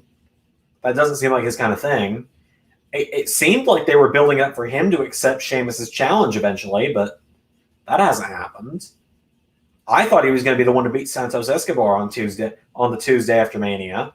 That was wrong too. What's going on with Bobby Fish? Another good question. Wonder if he's going to factor into this matchup at all. Maybe he'll cost Adam Cole.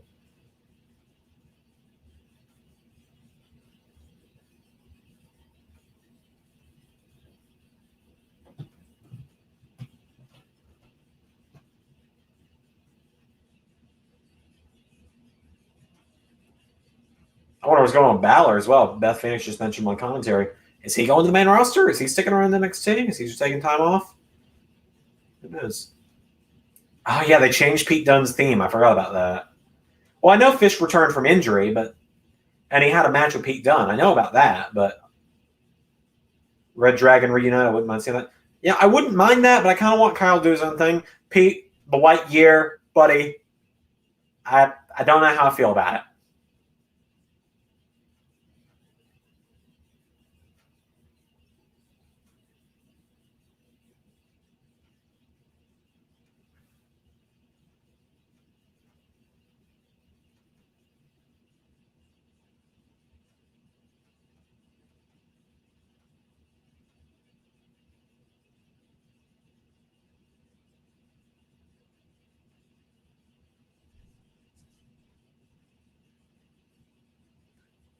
I don't like the white gear on Pete Dunne. It just doesn't work for me. I'm sorry.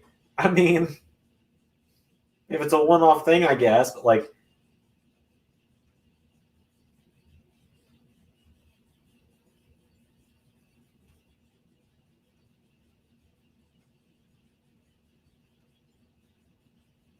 okay, thank you for the explanation, Wade. I did not know how that was. I didn't know why Pete was wearing all white before that. Thank you, Wade.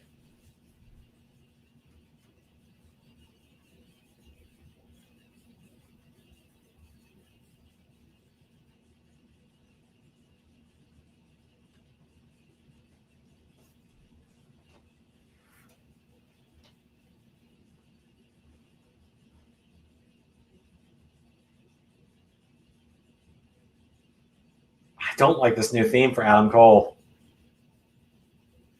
No, Roddy didn't quit in real life. It's a kayfabe thing, as far as I know.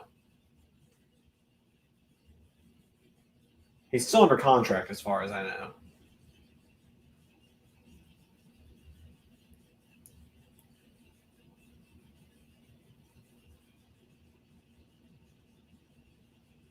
Yeah, thanks for the explanation, Barrett. Mr. LS11 Universe NXT GM Wade Barrett.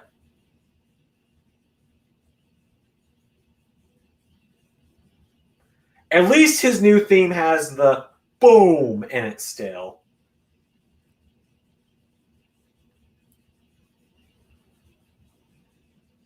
Is anyone else having audio issues, or was that just my earbuds? Might have just been me.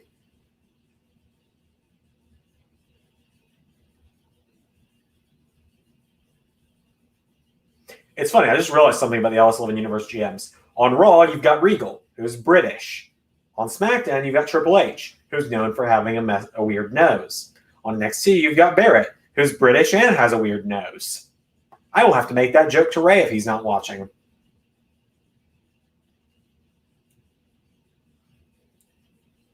Karrion Kross is one of those entrances I'm excited to see for 2K22. He's not the character I'm most excited to play as, because he's not the most fun to play as in 19, as the modded version. But I am excited to see his entrance. His entrance is kind of fun.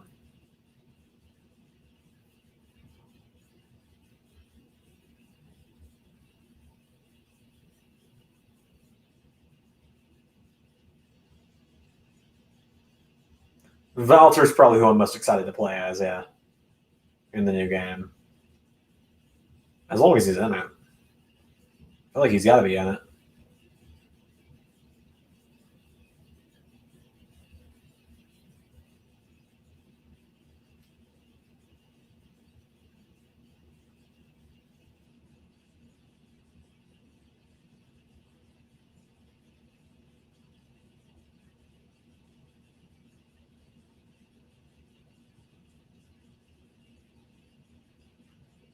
Keith Lee will definitely be in the game. He was in 2K20. He'll be in 2K22. He's on the main roster. He's got some health issues going on right now. He hasn't disclosed what's going on, which it's his right to not have to disclose what's going on.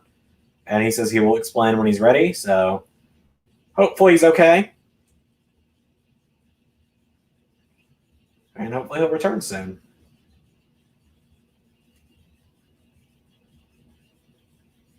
Yeah, I have no doubt Keith will be in the game.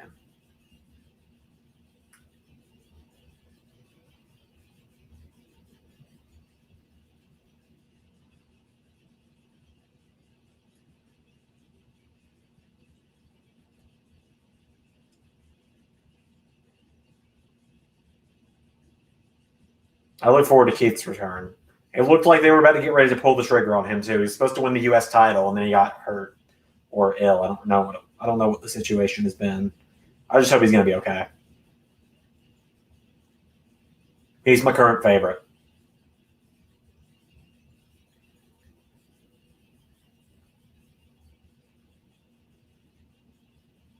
Here we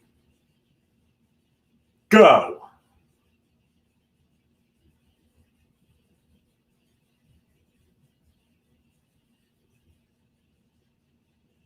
And Karrion Kross is not even being targeted yet.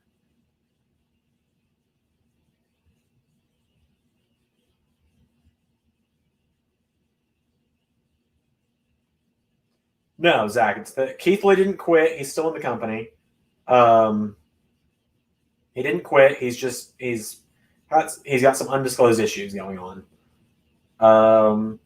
Probably unpopular opinion, but I wouldn't have seen Keith in the Hurt Business. It could be an amazing thing. I like the idea.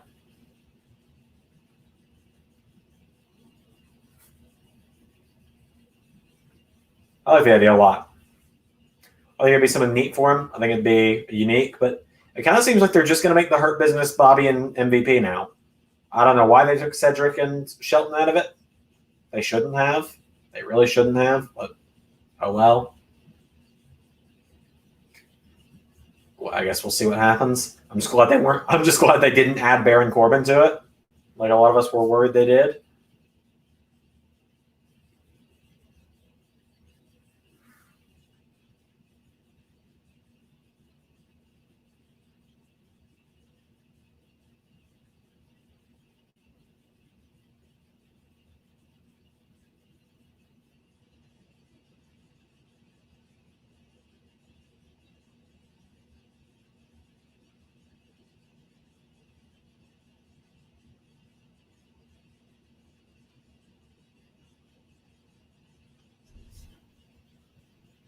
Oh man, no idea how long this is gonna go.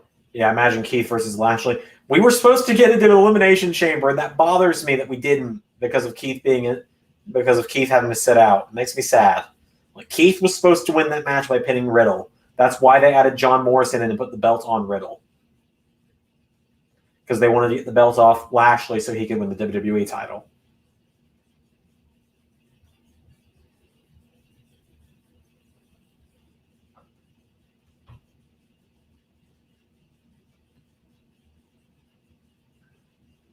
Kross is carrying Johnny like a baby. That's great.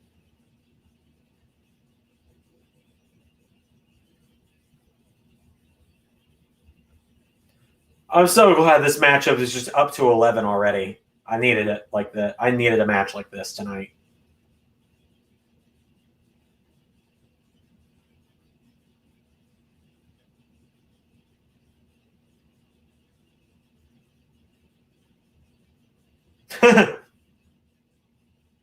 And now everyone's beating up Adam Cole.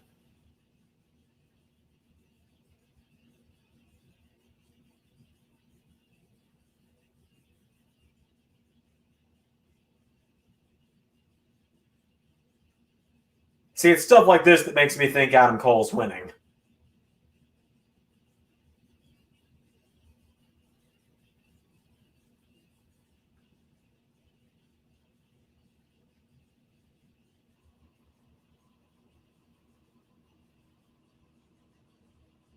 Great to see Rich just someone doing something. I guess that's another channel must be doing that then. Because right now he's, I guess he's in a match this week in Universe, I think. Let me check.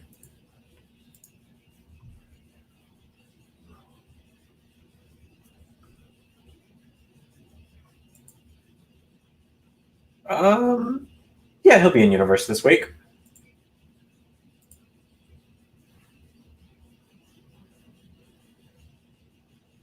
Company only put the belt on Lashley. He's got MVP in his corner.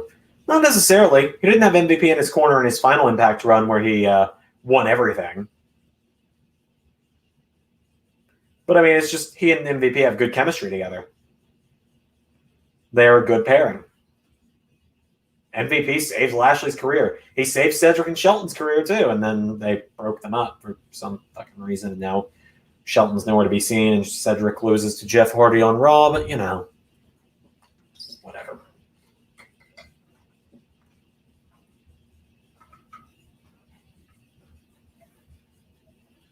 Whatever.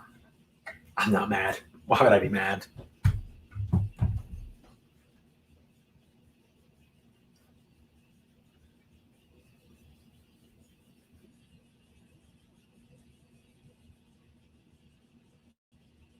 Yeah, Jeff got to win at least. So. I mean, it's good Jeff got to win. We are literally weeks away from the time is coming on forwards at this point. So.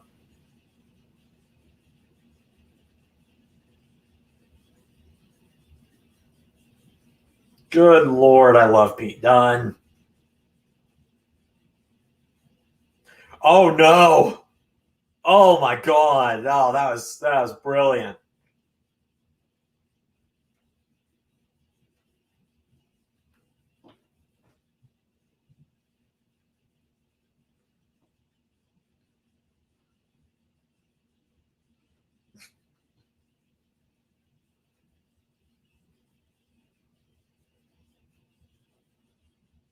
I like how Cross is like, we're not done. And Cole's like, I know we're not. I know we're not. I know we're not.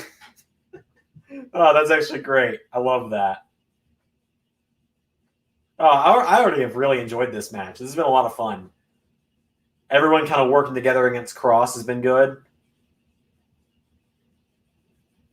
Well, you could have at least rung the doorbell first, guys.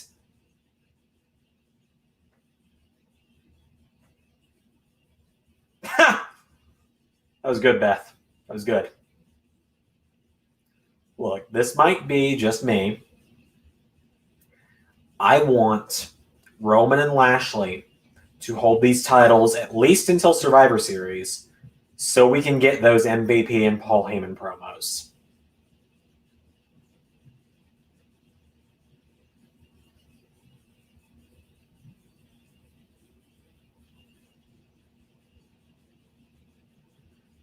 Was that not the last shot? I mean, it looked like a jumping last shot more than anything, but I guess not.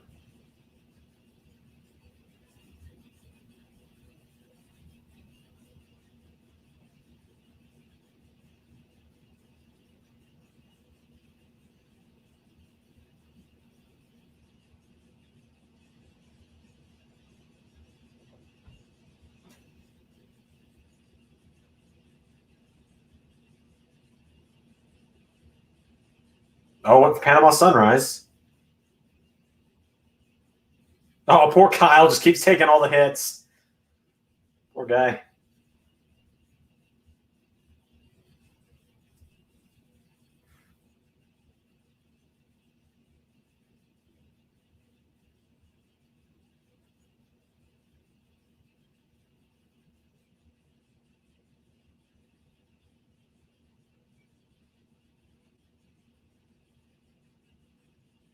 Oh, bitter end. Oh, that was a great counter. That was a fantastic counter for Johnny. Oh, that was great.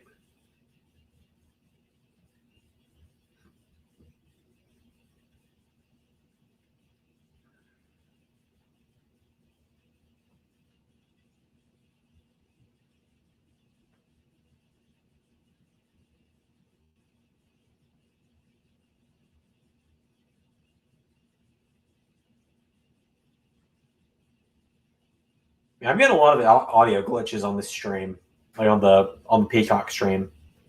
The next seeded King of the Ring, I could definitely see Kyle O'Reilly winning it or Cameron Grimes. Yeah, but it kind of looks like they're just gonna have another King of the Ring tournament soon on the main roster with all this Nakamura and Corbin crap going on.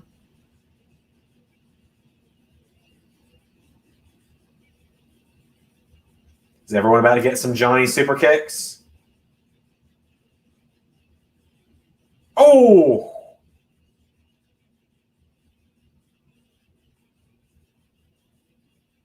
Everyone's getting kicked. Everybody down.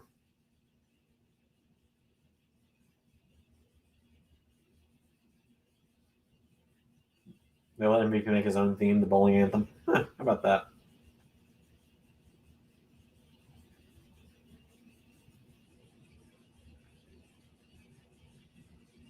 I'm ready for Cross to come out and use that door as a weapon. I'm ready for it.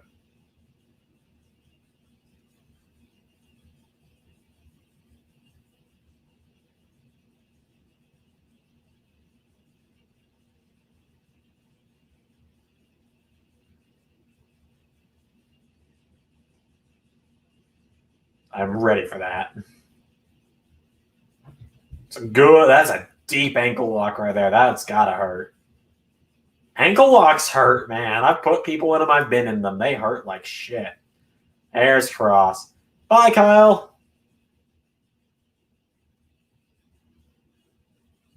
Bye, Adam.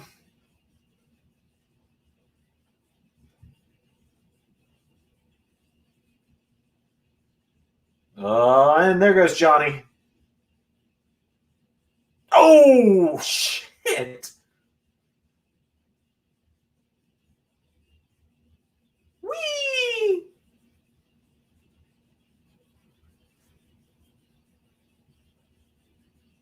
Cross is committing actual murder right now.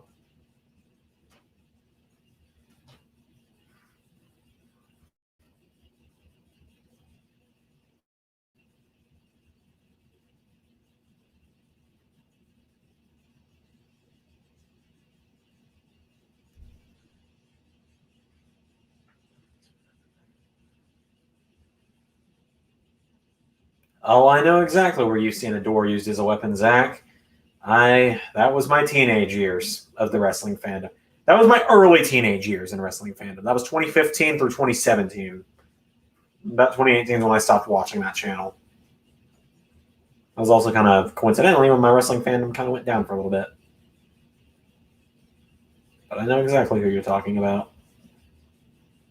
Because I watched them use doors as weapons there too. Oh!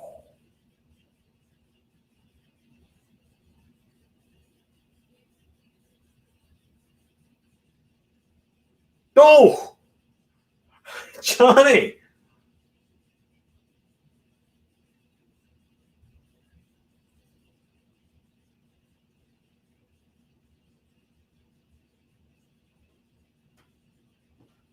Wow.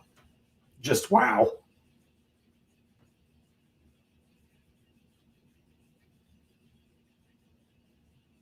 I do love Johnny Gargano. I just don't think he needs to win the NXT title.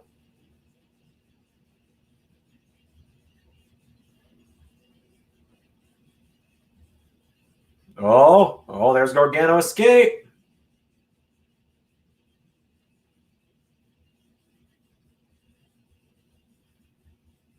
Oh! There's the sunrise. Nope.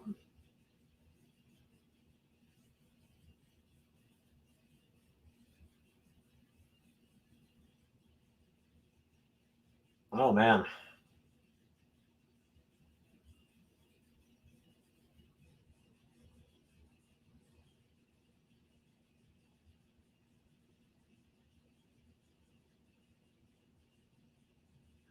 Everyone's getting their time to shine in this one.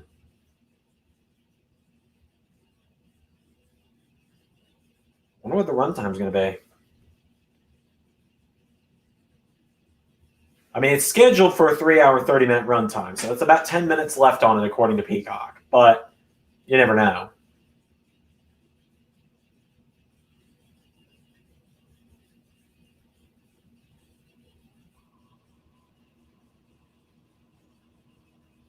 Never know with NXT. It's their network, so they can go as long as they want.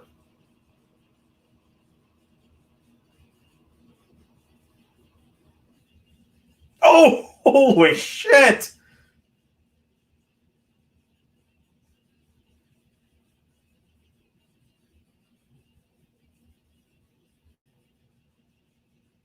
Wow. That was so good. Cross. my issue with this is, they buried Cross a lot in the build-up to this. Like, I don't need all the smoke and mirrors. They give you everything to make you special. You talk in this gravelly voice, and this, that, and the other. He has done very little in this match to prove them wrong. Like, to prove them wrong, he should be in there at all times. But instead of just getting a few power moves and getting taken out by one person. That's just me, though.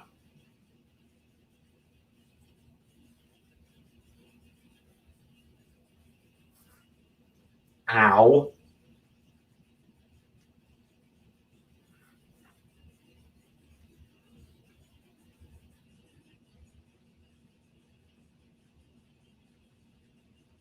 I am now watching in 144p, I'm pretty sure. There's no way to bump it up either.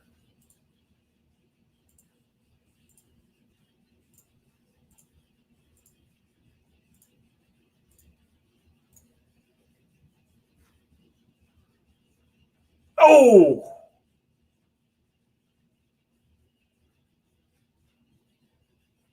Jeez.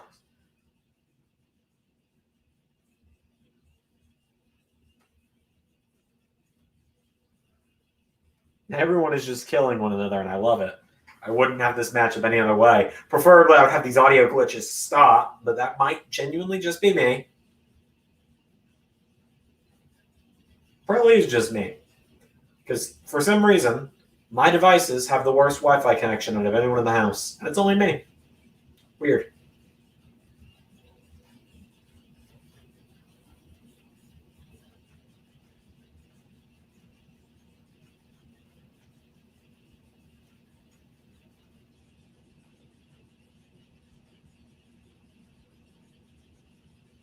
He looks fresh as a daisy, Wade, because he barely has done much in this match.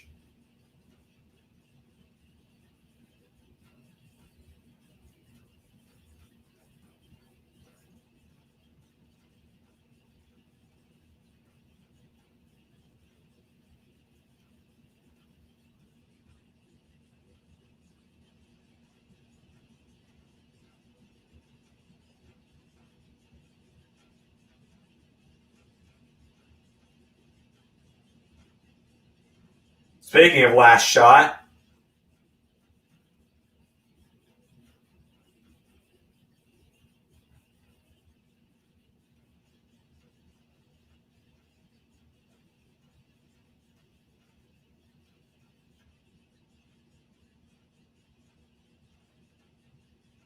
boom! Oh! And it didn't break. He's literally bent across the table.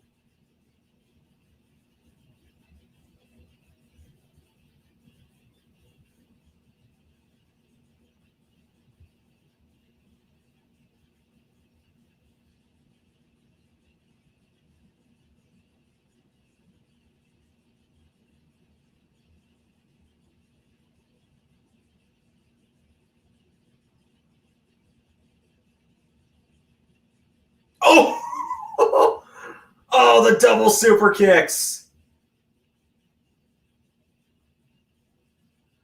Oh, God, the super kicking one another. That was so good.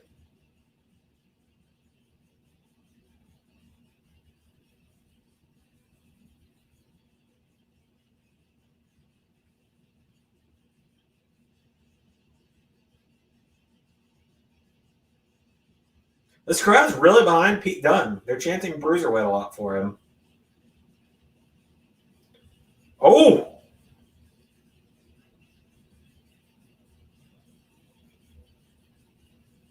Kimura's hurt too. I'll tell you that too.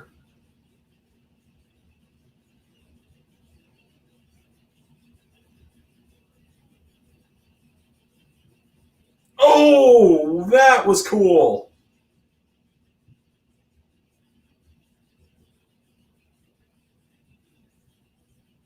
Is this it?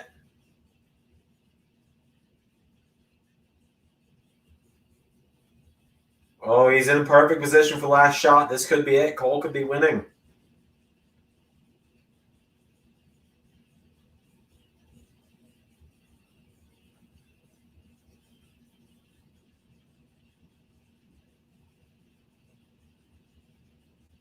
And my battery's low again. Lovely. Can't wait to hear my the little automated voice in my headphones saying "add battery." Yeah, there's about 5 seconds between her going "battery low" every few seconds. There we go. Oh!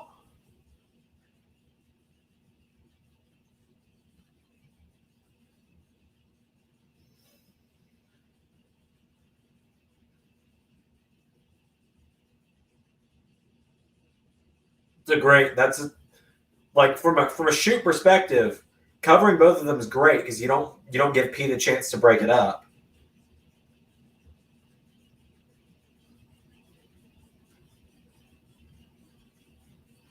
Are we just gonna no sell the fact that I think O'Reilly just hit a last shot? Pretty sure O'Reilly just hit the last shot on Gargano.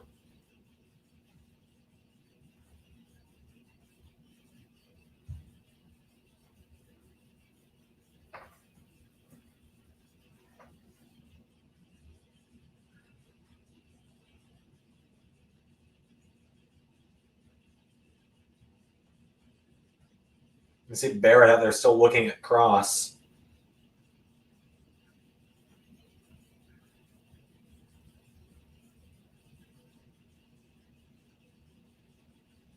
Oh!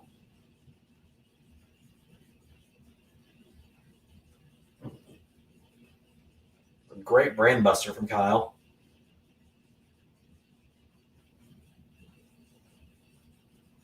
Oh, wait a minute.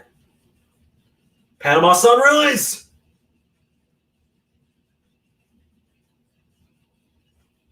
Sounds about to pull him out. Wow. Yeah, as soon as I saw where Cole put his feet, I knew he was going to get pulled out.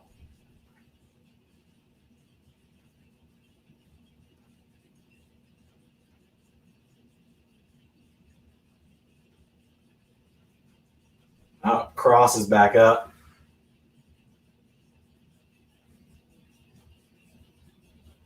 Cross and done. Here we go.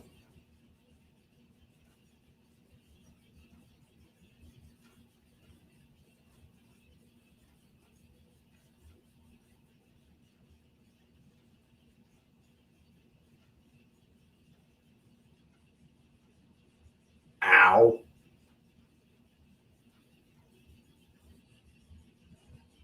God, Dunn has one of the cleanest Germans in NXT or in wrestling.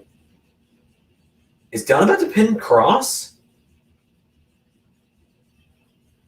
No, he's not.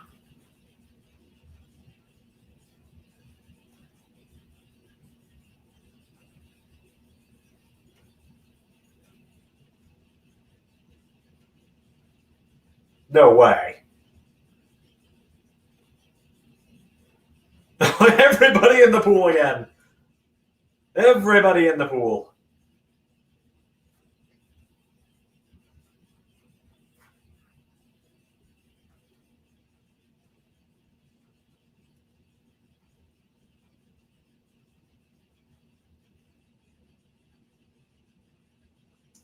Oh.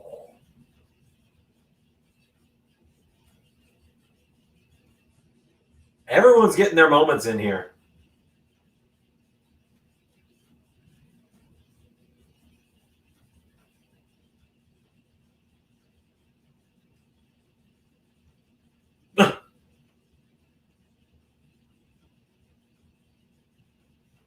So we'll say, Jesus.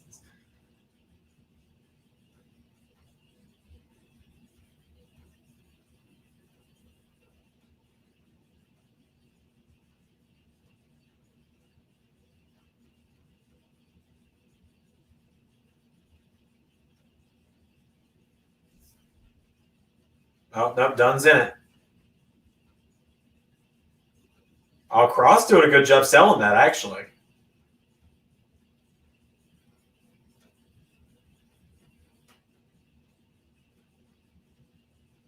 Well, we'll see when we see about SummerSlam.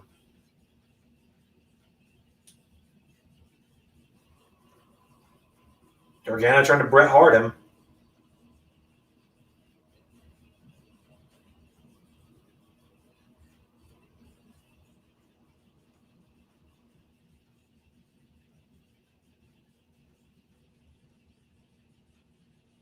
Last shot.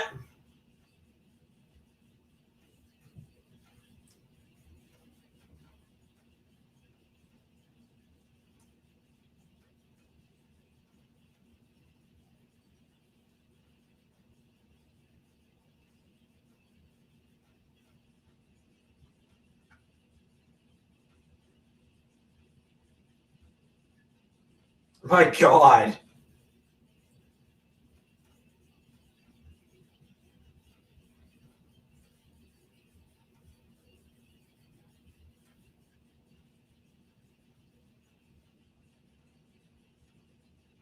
Oh my God.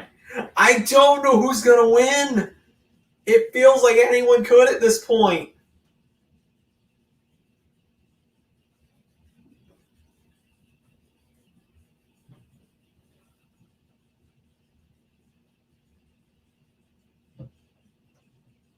Cross is up.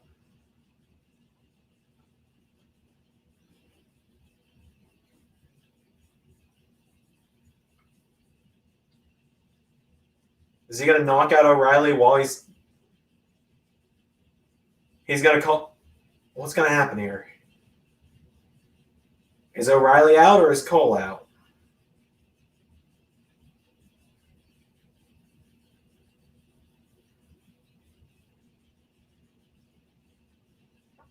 Well, I'm not exactly the most thrilled that I was right about Cross winning, but I was right. So 4-1 for the night for me.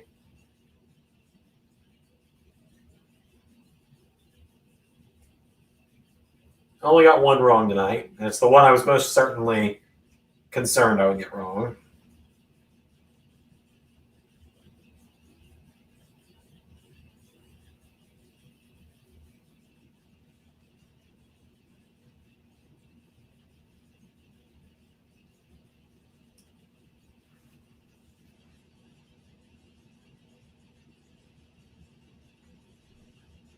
Well, that's that then.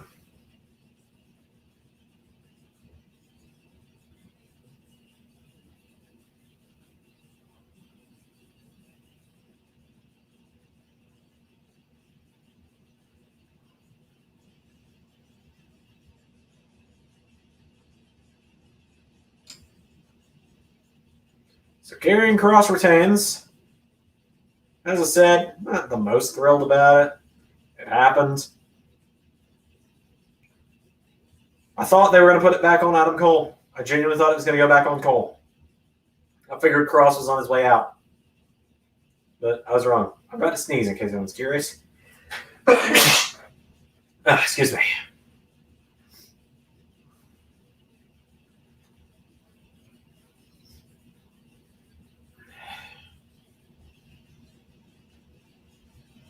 I thought they were going to have Cole tapping out as O'Reilly passed out. So it was going to be a double. Yeah, I mean, I predicted Kross as the winner. He wasn't exactly the one I wanted to win, but he was my prediction. If you don't believe me.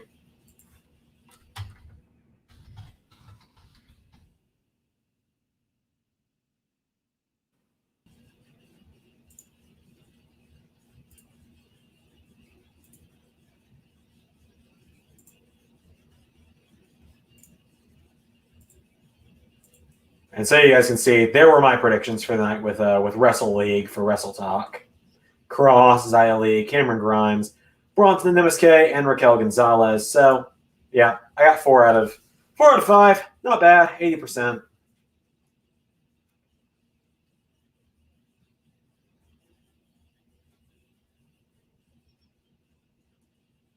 Will it be Kross versus Cole next takeover? Who knows?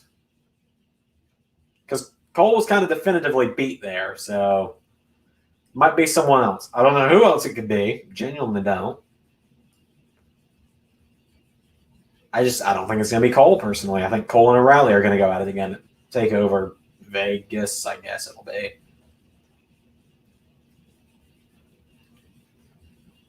All right. Copyright logo's about to come up, but we all know you can't trust that damn copyright logo. You can't trust it.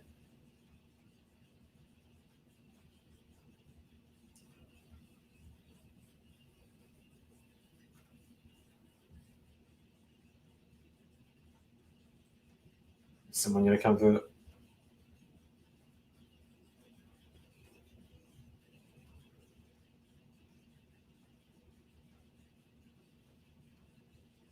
Okay.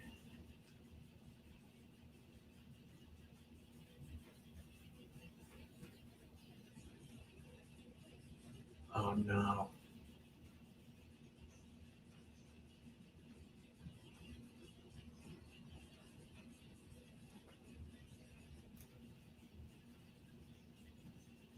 Oh, no. Regal. No. Oh, no. I think Regal just stepped down as GM. No. That just makes me sad. I was not expecting TakeOver to end with Regal stepping down. Or maybe he's not stepping down. Maybe, I don't know. That makes me sad. That's a sad note to end on. That's really sad. I'm sad now.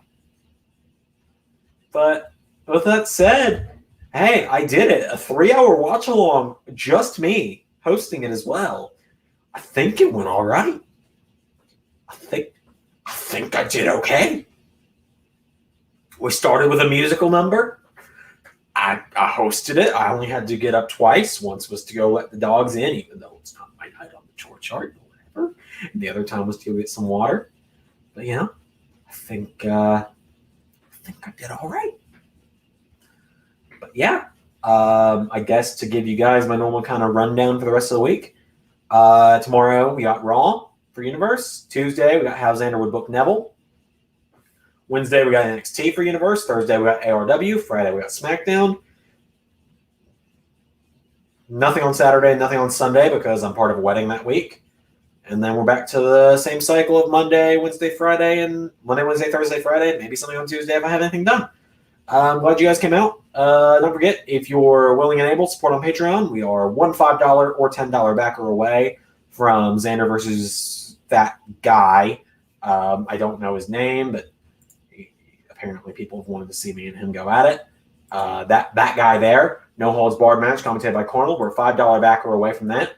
We're closing in on that. We're closing in on 750 subs. Remember, it's 750 subs. If we hit it before July 25th, I will shave off my beard, introduce a mustache for 30 days. Next time I come to you guys live, I don't know.